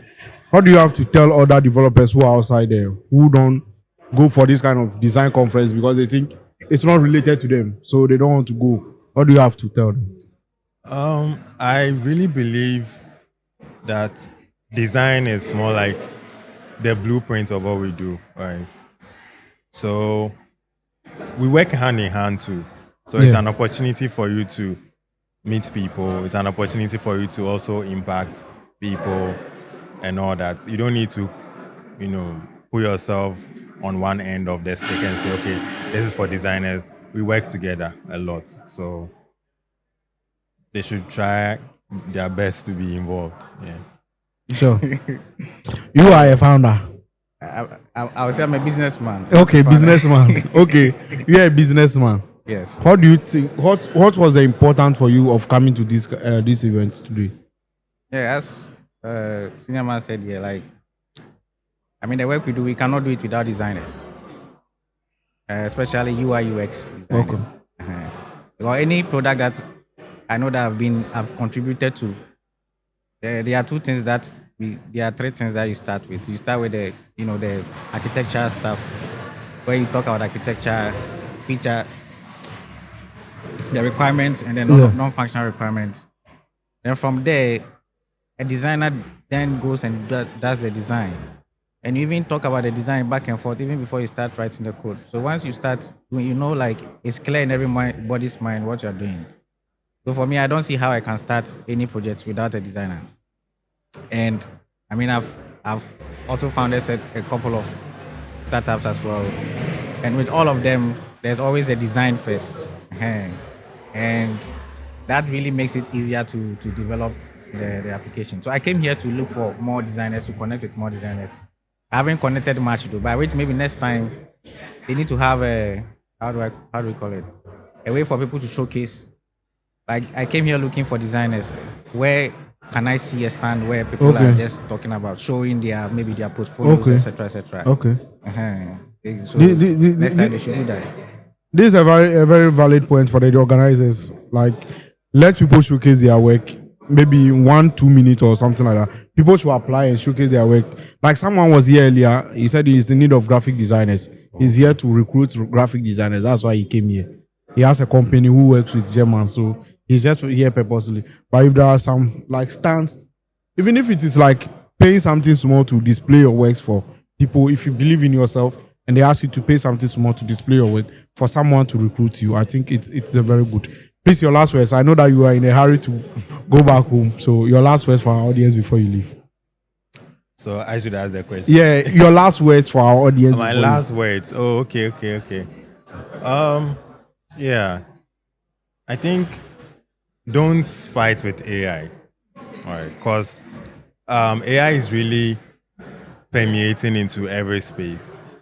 Design, development, it's everywhere. Even photography is coming for our neck. Yeah, right. Don't fight it. Use it to enhance what you do. Right. So now that it's new, you need to get into it quickly and then have that edge over people that are against it, seeing it as such a mystery and all that. Jump into it, get hold of it quickly, and then use it to improve your workflow. Okay, thank you very much. No. Yeah. Yeah, so AI is great, right? AI is great. For me, I use it now a lot. And also, it has given me the chance to do a lot of other things that I didn't have the time to do. Because now it has reduced the time I need to use to do maybe my main work that I do. So AI here, there's no two ways about it. They're no-brainer. Learn how to use it. Actually, the next thing I want to do also to try to use AI to do design. And so I'm trying to learn even that. I don't know anything about design, but I know that now they are bringing AI stuff there. So designers too is coming. So yeah. Thank you very much, guys, for coming up today, and we hope to see you again. For Kwesi, you'll be seeing Kwesi again. I'm preparing a special this thing for them to come on. Now our podcast will be coming live next year, so watch out for us, and they'll be live on our screens again. Thank you. All right. Thanks. Yeah.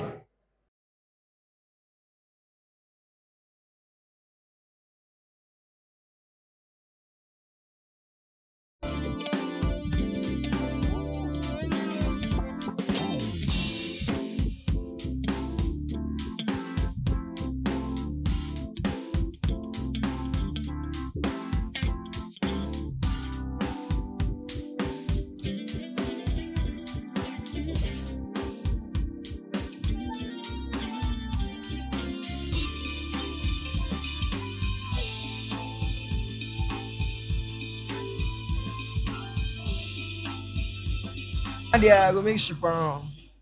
Are you okay? Yeah, so we are live again. So these people that I'm coming to have the conversation with, right? They are amazing people, right?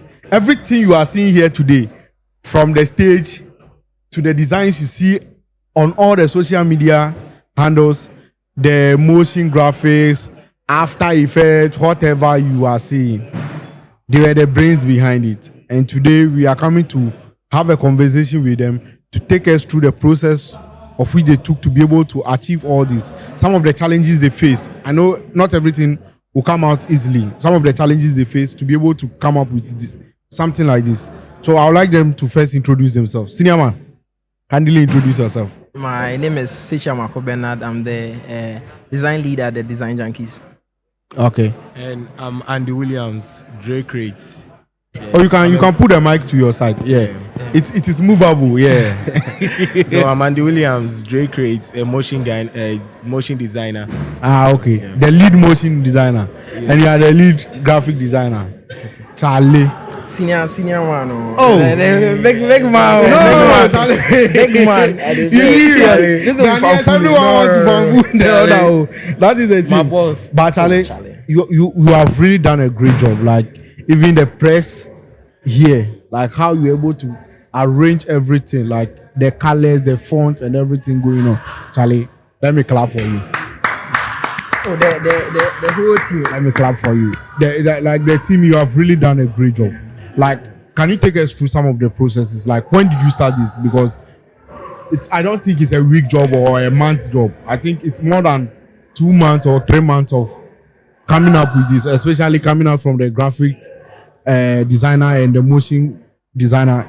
The two of you need to think, collaborate, and come up with something like this. So, how long did it take? Me first. Yeah. So I think the planning started a while back, months ago. I think. Yeah, so we've been in the planning phase like for a very long time. Mm-hmm. But then I think, also with the visuals, with the graphics, I think it's been more than 2 months since we had the itinerary and then the things to do and all of that. I think what really delayed the deliverables in the beginning was the direction, because we couldn't really settle on what direction we wanted to go and how the look and feel should be. Like we struggled with that for a bit of time. Like it took a while, so that was some time we wasted there.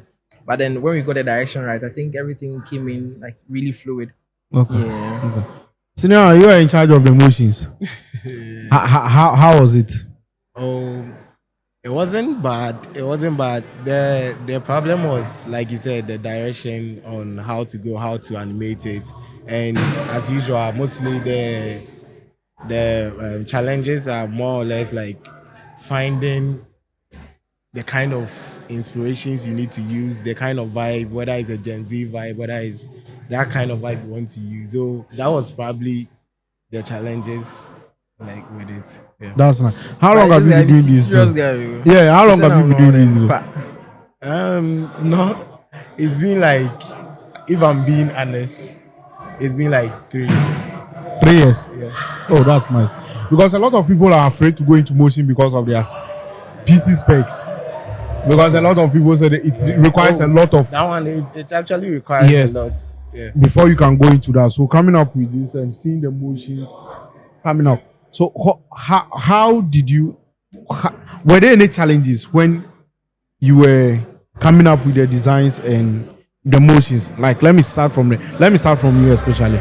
The motions, right? Uh-huh. Let me say, after working on a what were some of the challenges you faced?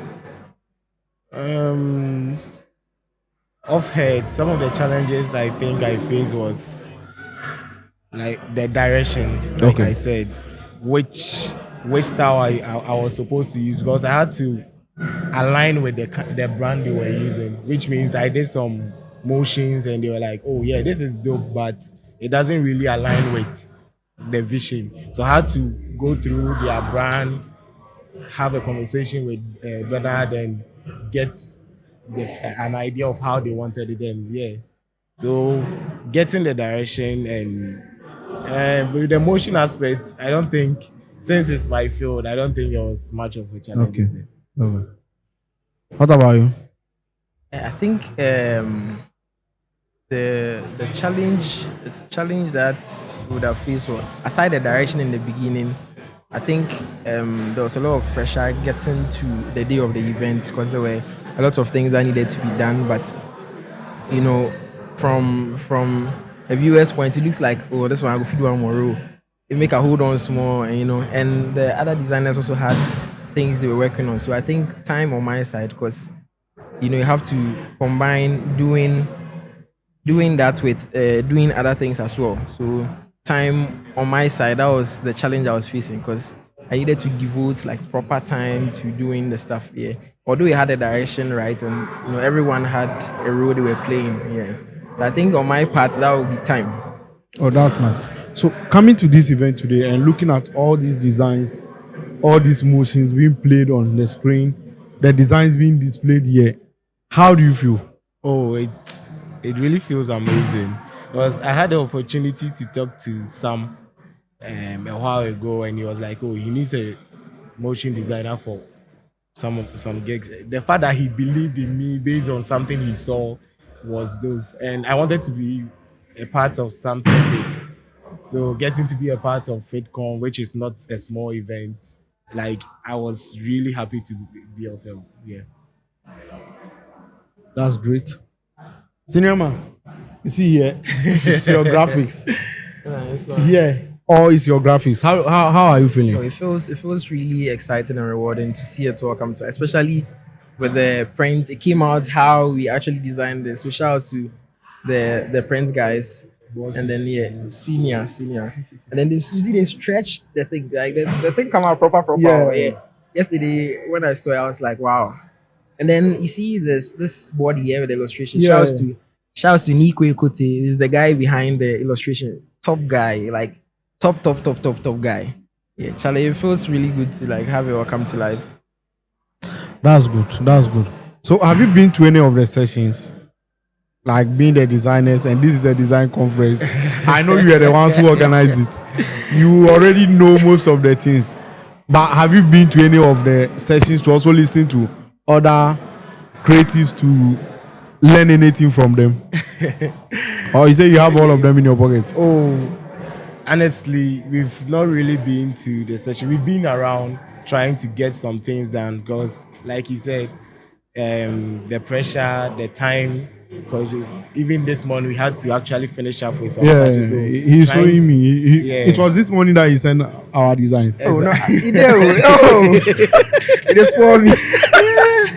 Yeah, so even this morning we had a meeting, a Google meeting, and we actually had to finish some motion works and get it done. So because of that, I was quite late when I came. And yeah, by God's grace, everything is JJ. Yeah.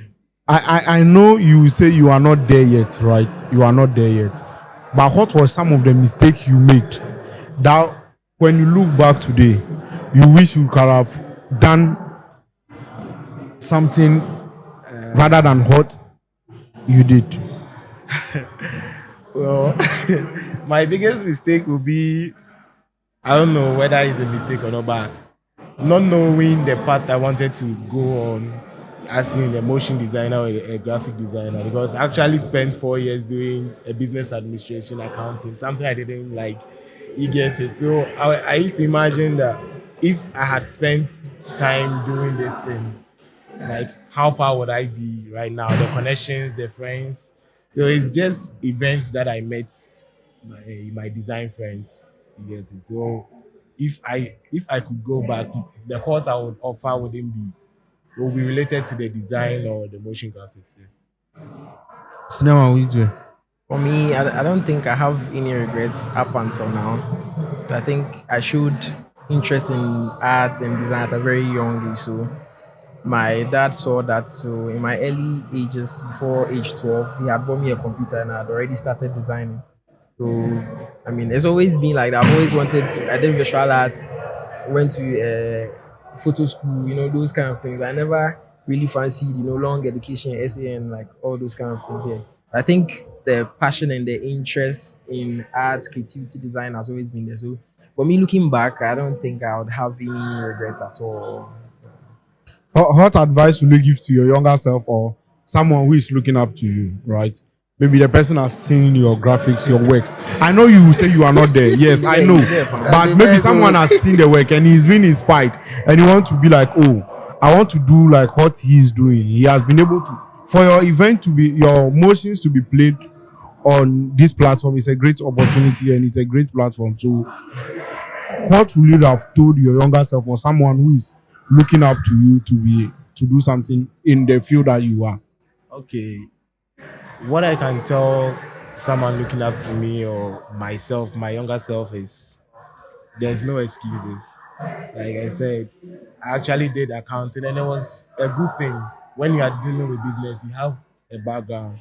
But I could have said, nah, I spent my life doing this. I shouldn't learn. But I actually had to watch, and I think that's how most of us did. Watch YouTube, learn on your own, ask, connect, network, learn more things. So yeah, what I can advise is you shouldn't give yourself excuses. If it's something you are passionate about and you want to do it, why not just do it?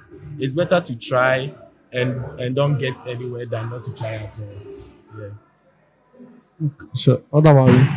I think people should try to take a chance on themselves. You know, in this era, not everyone really believes in young people coming up, or even with people with a skill, they can go show their work, whatever, and then people still do not believe in them. But you need to have that faith in yourself that if you actually know that you are that good at this, you know, people might try to downplay you or speak down you.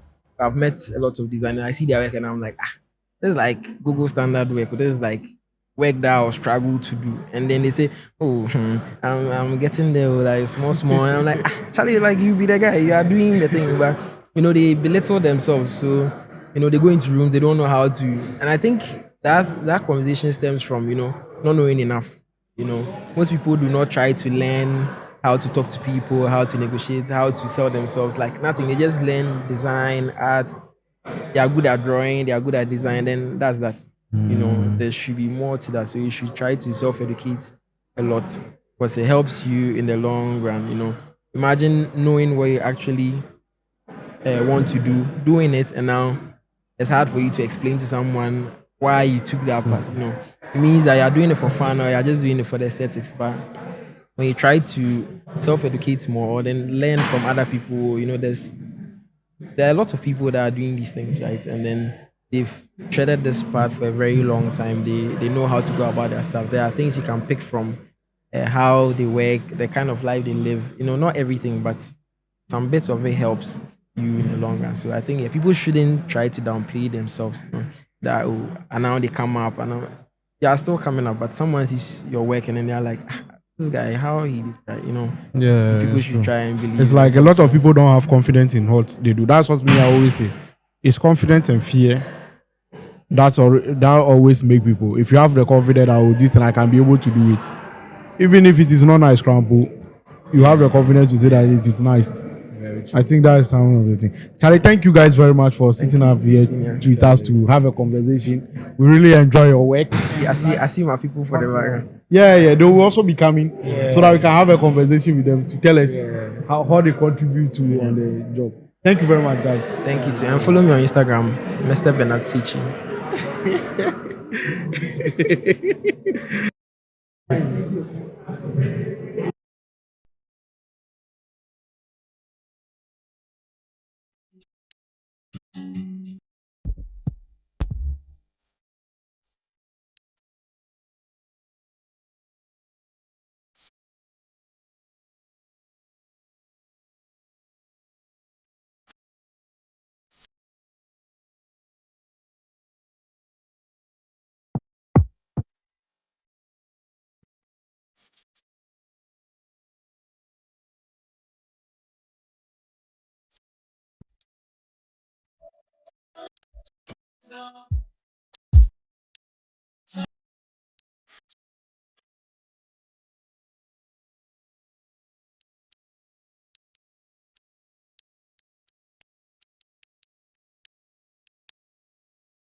Okay, so we are also here with another set of designers.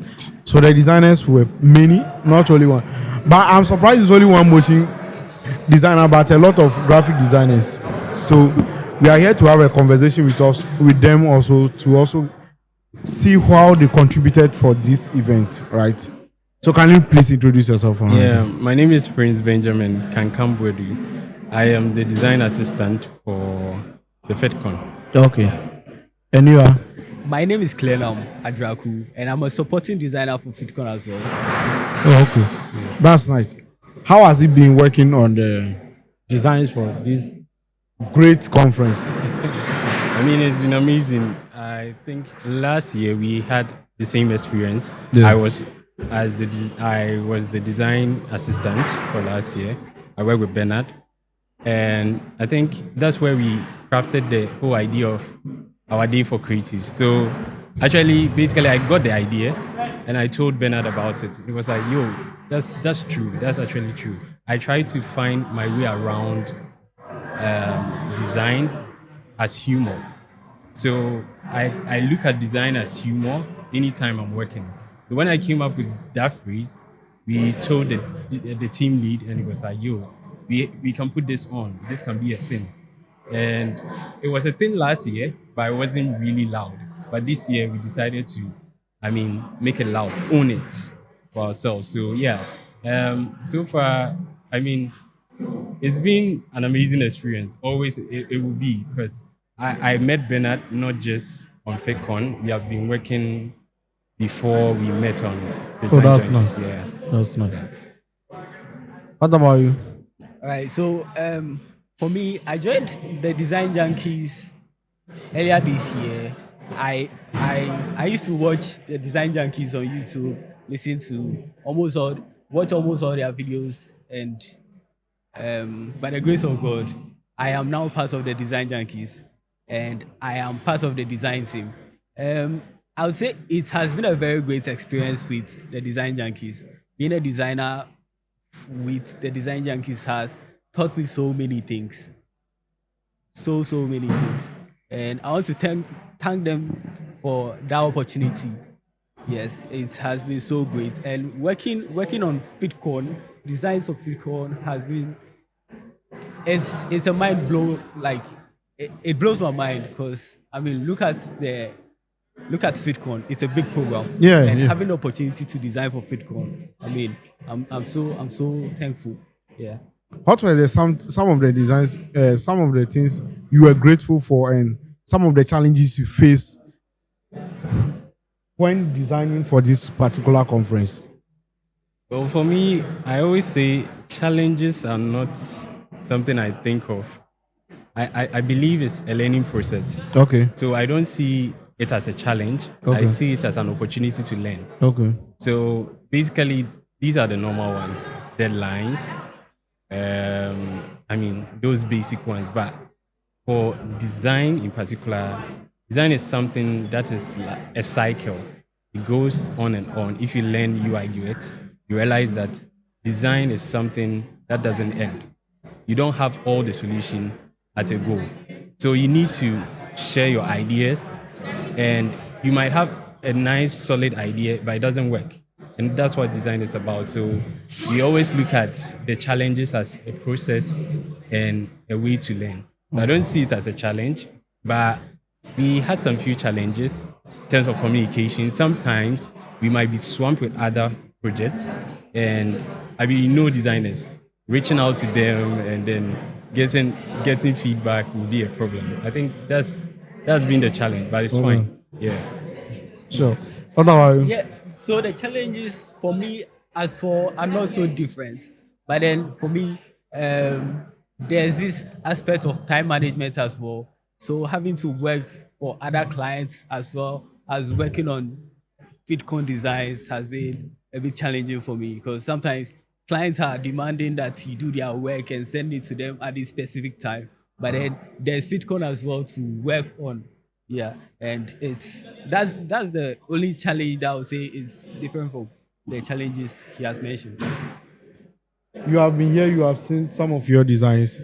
And how do you feel when people see the designs and they are like, oh, these designs are very nice, but maybe people don't know that you were the one, you are standing at the back. How do you feel? I think it's quite interesting because designers like to hide behind the screens, Yeah. right? When I've met some couple of people who mistake me for an attendee. A regular attendee, not a team member, and I play along. Along the way, I just introduce myself. Oh, I'm part of the team. So yeah, but it's amazing how you meet new creatives, and I've met amazing guys in the industry today.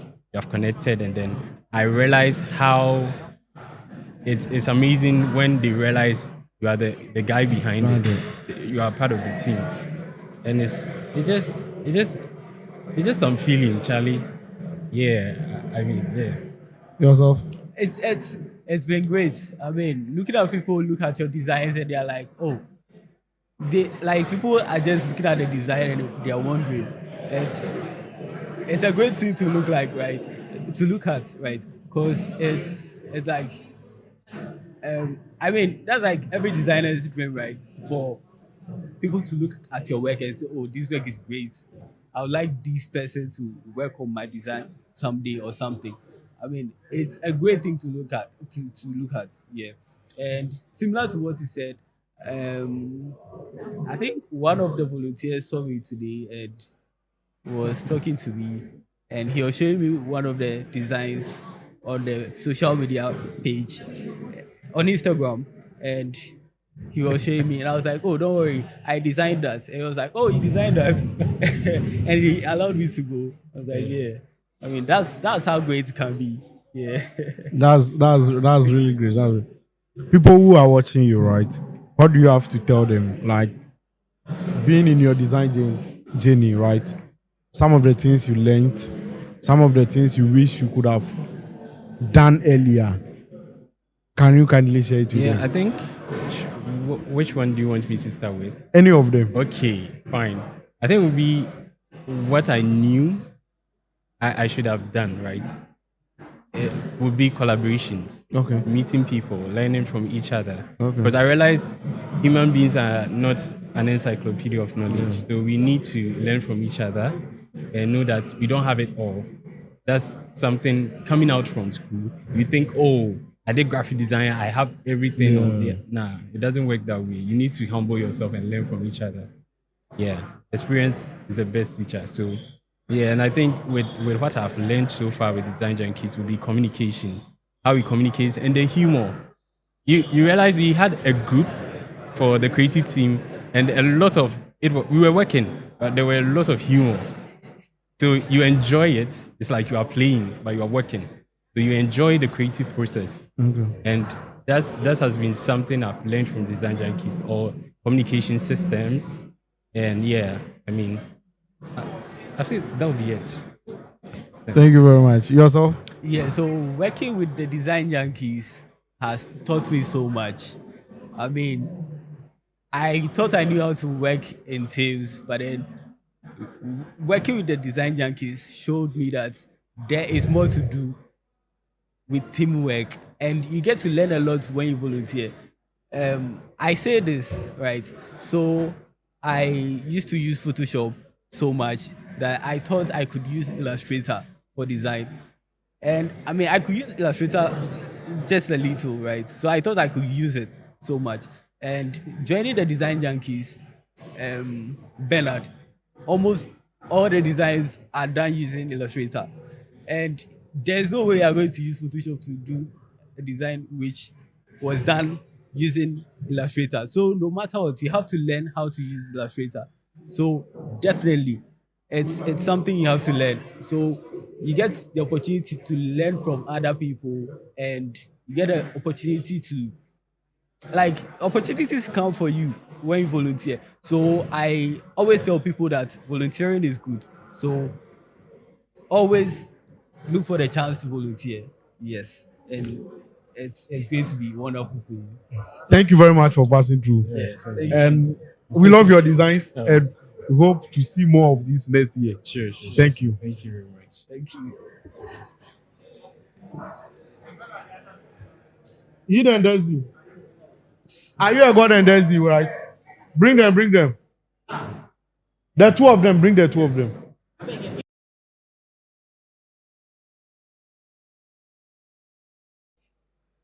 Yes, so I have the content creators here at the final design conference, right? FiDCon.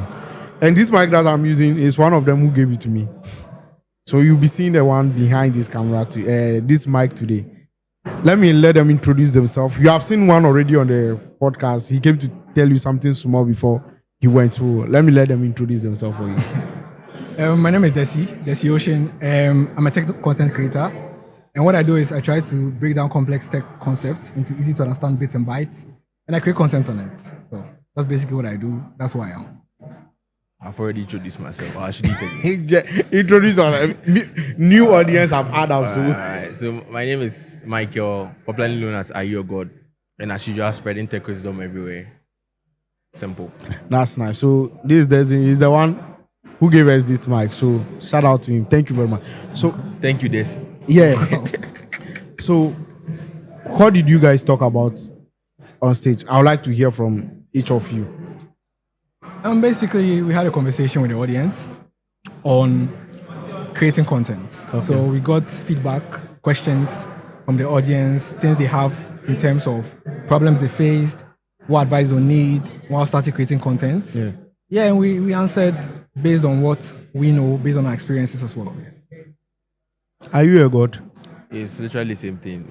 They were asking their questions and we were answering it for them, like in terms of content. Is content creation expensive, and is it difficult? But a lot of people would like to know. A lot of people have this perception that you can just get a camera or a phone, put it on yourself, and start creating content. So they don't regard most of the content creators as what, like, they have full-time job, and this is what they do for a living. What do you have to say about that? Content is very expensive. Ask Desi the price of the camera he's using. it's very expensive. I'm not going to lie to you. Even the mics. So in the beginning, you can use your normal budget-friendly things to do your mobile phone, some K9 microphone. Even though if you are talking, you are going to hear some breaks and a whole lot of things. But then, if you push hard, you get it. You can buy quality gadgets to continue the journey. Yeah, content can be expensive depending on how you look at it.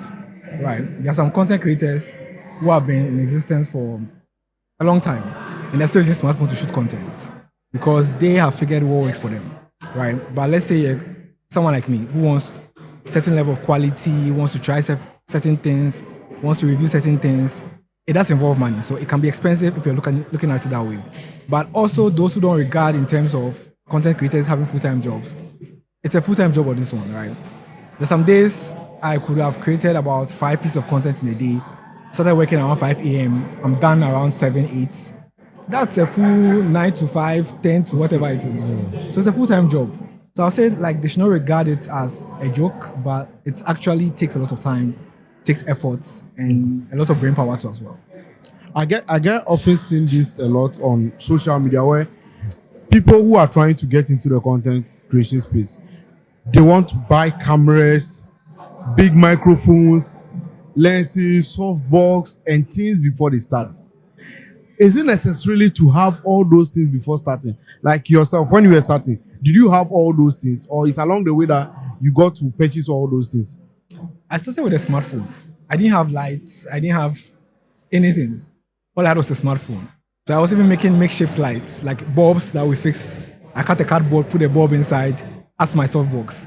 So I had nothing. But I began, as I continuously grew, I could purchase those things. So if you are waiting to buy every single thing before you start creating content, you never start.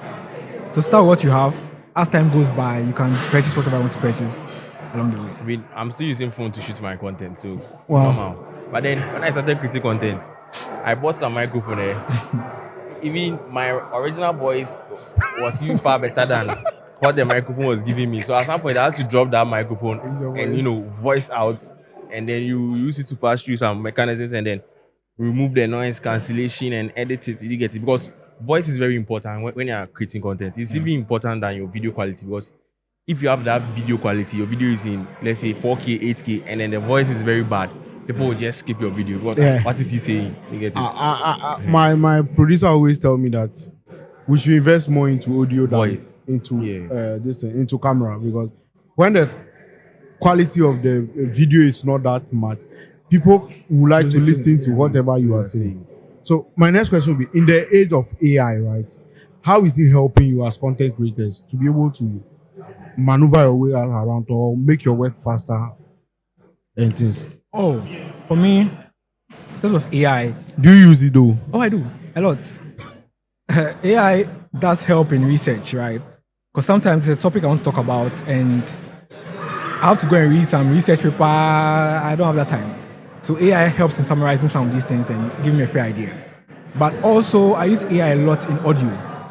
So at first, I used to edit audio like myself, voice cancellation. I don't want stress. I use AI. AI does everything for me. How I can record a video in a crowded place like this, play back the audio, hear a single sound, hear only me. I saw that video of yours in China also, where this one was shooting. Is it Richmond? Yeah. And when I heard the audio before and after, I was like, wow. AI. This is AI to fix everything. Yeah. Oh. But AI is very important, especially when I'm creating YouTube videos. I use AI to generate the scripts, the scenes and everything, so that I'll know how I'm going to fix everything and how I'm going to cut the scenes and everything, because it's very important to me, especially when I'm creating YouTube videos. And sometimes you need some hooks from the AI, so that you add up to what you have and then you create your content. Looking back, right, what are some of the things you wish you could have done earlier? Oh, as in starting out.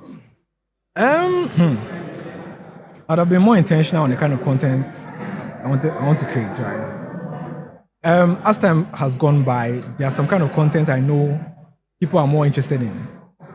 Starting out, I didn't do much research. I was just talking about things I wanted to talk about and creating a content for myself.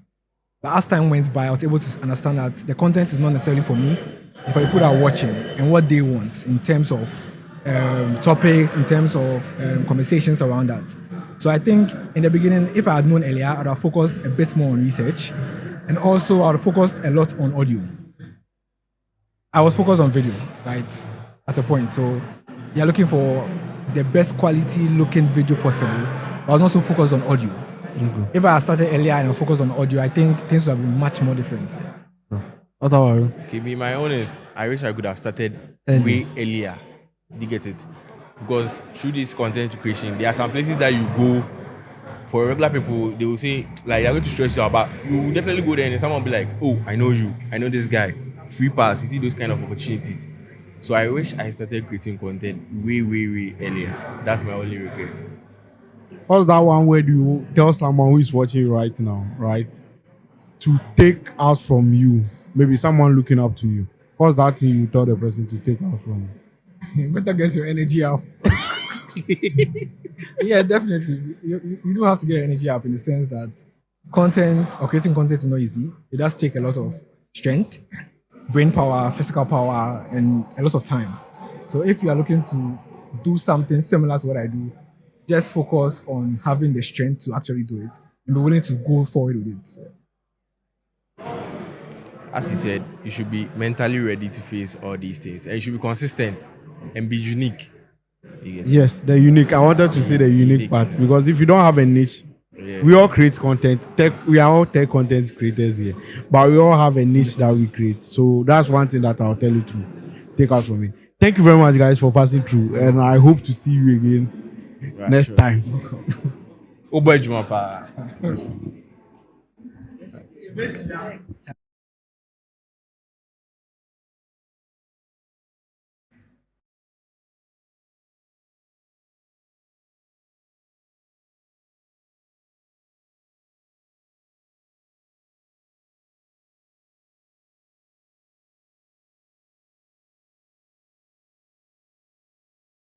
Great, yeah. So we have another amazing speaker here who'll be telling us what he talked about on the stage.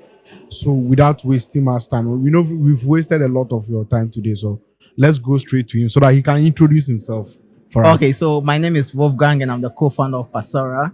Passora is an international peer-to-peer delivery platform where we connect international travelers to people who want to send packages to the travelers' destination. So you can say just like how Uber did to the taxi industry, where they digitalized it and made it much safer to order taxi. Same thing, we are trying to digitalize the traditional way of sending parcels through friends and family. We are trying to digitalize it and make it much safer and much accessible. Basically, that's Passora. So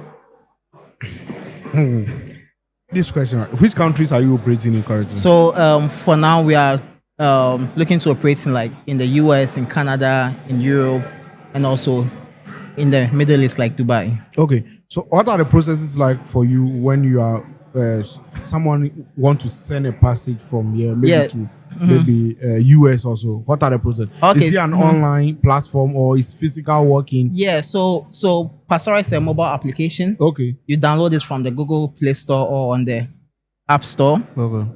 When you download the app, you go through the simple registration phase, and then you first of all list your parcel.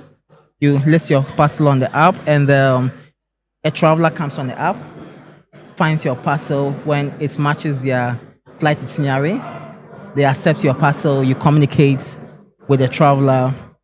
They get it delivered for you. Yeah, and basically the traveler also makes money whilst he's traveling. So he uses his empty suitcases to help you. Okay, so it's not something like you are. It's like you are. It's a third party platform where people like, let's say I'm traveling to Kumasi. Yeah. And maybe someone is sending something to Kumasi. Yeah, the person instead of me going to the airport to give it to all the lorry station to give it to the car to send. Yeah, you give it to an individual. Yeah, you just list your parcel on the app. The traveler comes on the app. He sees the parcel, and then he just accepts your parcel and gets it delivered for you. So how do you verify those people who will be coming for the parcel, and how do you verify those people who will be putting their parcel on the platform? Yeah, so just like as I said from the beginning, how Uber made taxi safer to before you couldn't just hail a ride around 11 p.m. or 12 p.m. because you are scared. Yeah. But now you can just order Uber at 11 p.m. or 12 p.m. because even if anything happens, there is someone to call. Yeah. Same thing, like we have a very proper KYC for all users. All users go through a proper KYC with their ID verification and their selfie also. Okay. Yeah. That's nice. So are you currently in operation? Yeah, so we just launched our app just yesterday in Ghana. Yeah. Before we're operating in Russia, but like we started operating in Ghana recently, so we just currently launched it yesterday. That's very good. That's very good. Yeah. Thank you very much for coming. But before you leave, kindly tell my audience something that you would like them to know about your app. Okay, so this camera, right? Yeah. Okay, guys. So please go and download Pastora and tell Pastora to your uncle, your aunties who live abroad. Tell them this December they should send you that sneakers, that PS5 you've been asking them for. All the excuses they've been giving you that shipping is too expensive. Now just tell them they can use Pastora to ship it. It's as cheap as $20 to $50 just to ship your parcels to Ghana. Thank you. Thank you very much. Yeah, sir. you're welcome. Thank you too. Oh, that's nice.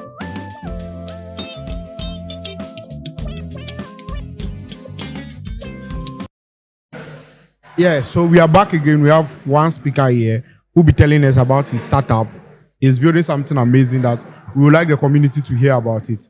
But first, kindly introduce yourself for us. Hi, my name is Andrew Glago. Yeah, I work on Budge AI, so founder and CTO of Budge AI. Okay. So we are a startup that builds a mobile app. It's like a personal finance app. If you So, ever, what is it about? so if you ever had to ask where did my money go, Okay. we have the answer for you. So we let you track your spending automatically across mobile money, bank account, any of them. Do you get access to the mobile money and bank account? Or? So we work with data on your phone to build a log of your spending, so you're able to tell. So you are tracking? Yeah. The AI is tracking my phone. But it's extracting very specific information. Hey. Okay. Yeah. This is like, are you authorized to do that? How you mean? So we let let me say, Ghana has rules and regulation and authorities who are in charge of those kind of things. This is like something like you are giving your data out to a third party, right? Because you usually get access to all my data, and you can tell me, not okay, your money though. I know, but still you can know how much I have in my account. Because if an SMS should come to my account and it's showing me that 50,000, there is 50,000. I have sent 20,000. You surely see a balance there, Is there any agency protecting you, or There is. there is an agency? There is the Ghana Digital Protection Authority. Okay. And yeah, we're in the process of getting licensure. Okay. Yeah, you can rest assured. So we are launching in Ghana and Nigeria first of all, and we are getting data protection licenses. So first of all, your data is not going to be seen by humans. It's the AI system which works with the data to build your log of your spending. If you say your data is not going to be seen by human, do you mean the developers or just like any other person? So we're working to get to a point where even the developers cannot see it. How possible is that? So you've heard of how Apple does their Apple Intelligence processing Okay. to secure unclosed machines. Okay. So we're working to get to that point. But they still have access to it. Just that they don't share it. They do not. They have. I guess then that would be. It's just like WhatsApp telling me that they've encrypted my messages, but still they can uncrypt it and see whatever I have sent. So I guess that's probably a topic we can discuss. Okay. Otherwise, but end-to-end encryption by design is designed so they cannot see it. Okay. You have the keys on your phone and you share them with the other person you're Okay. communicating with. Okay. But it's end-to-end encrypted. So I'm probably making a case for WhatsApp here, but Okay. WhatsApp is usually cannot see it. So Okay. we are going to get to that point. Okay. Sure. I'll come back to you. Welcome, senior man. Thank you. Can you please introduce yourself for my audience? Okay, so my name is Steve Lazartha, and I'm here to showcase Rates Cardly. Rates Cardly is an interactive platform for creators, freelancers, and small businesses to be able to quote like pros and collect payments seamlessly. So your platform, is it only about like displaying is it like a portfolio page or something? Can you please explain it for the audience to So get it? I think I get your point on the portfolio page, but it's not only a portfolio page. So we do have a back office for service providers, and we are starting that with invoicing. So providing them with the tools to be able to manage their services, their leads, and basically their workflow. So currently we have invoicing that allows them to track all their financials with our tools. We have a payment link in there. So immediately they get paid, they are able to keep a record of like all the payments they've received throughout the year, and they're able to pay their taxes. So do you send the invoice directly from your software, or you create the invoice and send it through your software? How is it? I want to understand that part, because when you say you track the invoicing system, I got a bit confused about that. Whether your service is about like it's a service where people can come and see your work, and if they want to patronize you, you send an invoice through the software, or it's just a page a portfolio which showcase what kind of works you do, then you upload your invoicing there, or how is it? Okay, so it works like this. You're a service provider, right? You want a way to professionally present your services. Then you sign up on Rates Cardly. So you create a profile, and with your profile, if you're a creator, you can add your social currency, which is like your audiences across all your social media. You can add extra links to maybe your website or to maybe a shop. You can have your contact in there. And then on the services side, you can list any service you provide. You can add a booking link. You can add your pricing. You can add your portfolio link under that particular service. So each service has a portfolio link, a booking link for that particular service. Then you can have a contact. So when either client contacts you and we have the arrangement that you're providing this service from me, and then you deliver the service, then you can still send an invoice from your Rates card, that same account. You can send an invoice to the client. The client makes payment. Everything is recorded in your dashboard, and you're able to track how much you've been paid over that period of time. That's great. That's great. Let me come back to you. I understand your work, what you are doing, right? People like me, especially, I'm not able to track my finances very well, right? And I think that your software like this will be a great space for me to understand where does it also tell people like where you are spending more. Like maybe I want to know my finances, but I don't only want to know how much I spend. I want to know where I spend to. Maybe it is water bill that I'm paying more. It is light bill that I'm paying more. Or it is groceries that I'm spending more on. Does it have that ability to be able to do that for me? It does. Thank you for asking. So when you spend money, you provide references Yes. essentially. So if you spend money, for example, you pay your Uber driver, Yeah. you just put in a reference as Uber. Okay. AI will categorize that and put it in your transportation category. Okay. If you pay your water bill, you put that as water in the reference, and it will come to your water category. Okay. At the end of the month, you can see when you go to categories, you can see all of your categories, or you can just ask the AI, where did my money go? How much did I spend on water this month? How much did I spend on water last month? How much did I spend on Ubers? And so yeah, that's a big part of the experience. But like you said, it's one thing to know that this is what I'm spending, but then when you know that this is what is taking my money the most, then you can make You can the be able decision. to plan properly for that. This is great. This is great. I love this. I would love to try it out myself. I would love to try it myself. But any last words for our audience who are watching and are willing to use your application? Yeah. And is it live? It is in beta now. Okay. So yeah, go to budgeai.com and then join the wait list, and we'll send you an invite very soon. Okay. Yeah. Thank you very much. So what about you? What do you have to tell someone who is watching you who have heard of rate card today and want to join your platform? What do you have for that, brother? So you simply go to ratecarly.com. Currently, we have a web app, and signing up is very seamless. And you list the services that you'd want to provide or you've been wanting to provide. Because at Ratecarly, everyone is a service provider.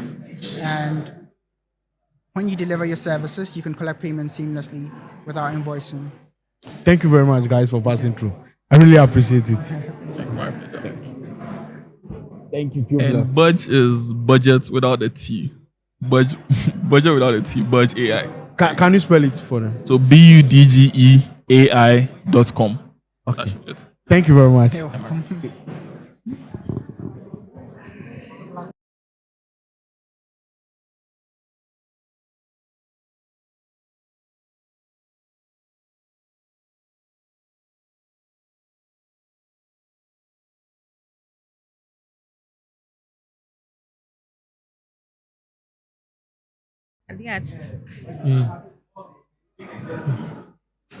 You should start. Okay.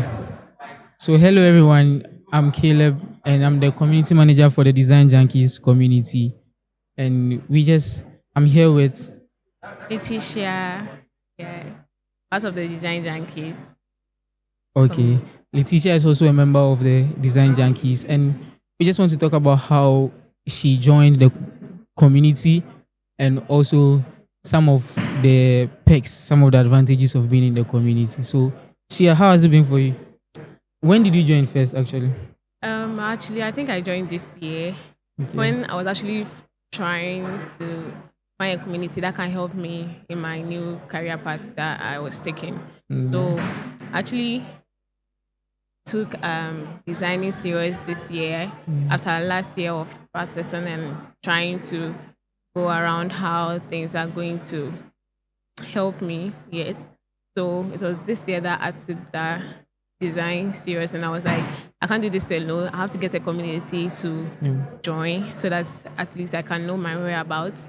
Because sometimes if you are taking a part and you're not able to get a mentor, get people to help you in other things, you really struggle. So I actually wanted to join a community, and I came by the Design Junkies, and I went to their website and then follow up. Then I was able to join the community page, and from there things have been good because I remember when I joined, and that was when later on they brought up a challenge where we were to pair with some group of people, and it was quite interesting because it actually placed me at a place that, like, I saw myself, I've not gotten to there, but it actually pushed me to that level that you can do this only if you are able to guided and other things. And through that, even those people that I was paired with, some of them have been helping me in this journey because I see myself as a newbie and I'm still learning and other things. Yeah. Okay. So those are some of the advantages that you have gotten from. Not only that, I've met quite a number of people actually to help me in the journey. Because I'm able to reach out to some of the team leaders and other people in the community, and also the design community. So and you get response. So it's not like it's a big family actually, and then we all come together to promote ourselves. Like help each other grow. That's what we do in the community. And how did you say you joined? On the website? Yeah. I think I was just searching with the link on the and- website. Yeah, Yes. and I joined through the website. Okay. So you can join the community with the links on our website, and also you can text us on our social media. The community is big. At the moment, we are close to 600 people in the community and more, and counting. More people are joining. Like she mentioned, there are times where we have challenges where people in the community are paired, and then there's a task, then maybe you have to design something or just a teamwork. That's what we do. So you can go through that. Yes, and there are also times where we have we have goodies almost every time. Sometimes you can meet the community and get. Some weeks ago we gave out some IXDF certifications to some of the master classes. We do all that when there are opportunities. We do that. We also have a platform in the community where you can share your work. Maybe you are working on a design, you are working on a platform. When you put the link there or you post your work, the community members will critique your work. Not just critique, but then we will show you the way forward, how you can go about it. If it's good, we'll tell you if it is good. If it's not, I won't say if it's not good, but if it's not there, we will still show you. So it's not just vibes. We are actually learning that there's a lot going on there. So if you haven't joined the community yet, I advise you join the community today. And then there are lots of benefits of joining the community. These, what we mentioned, are some. There's more to it though. So yes. Thank you very much and see you in the community. Yeah. Bye.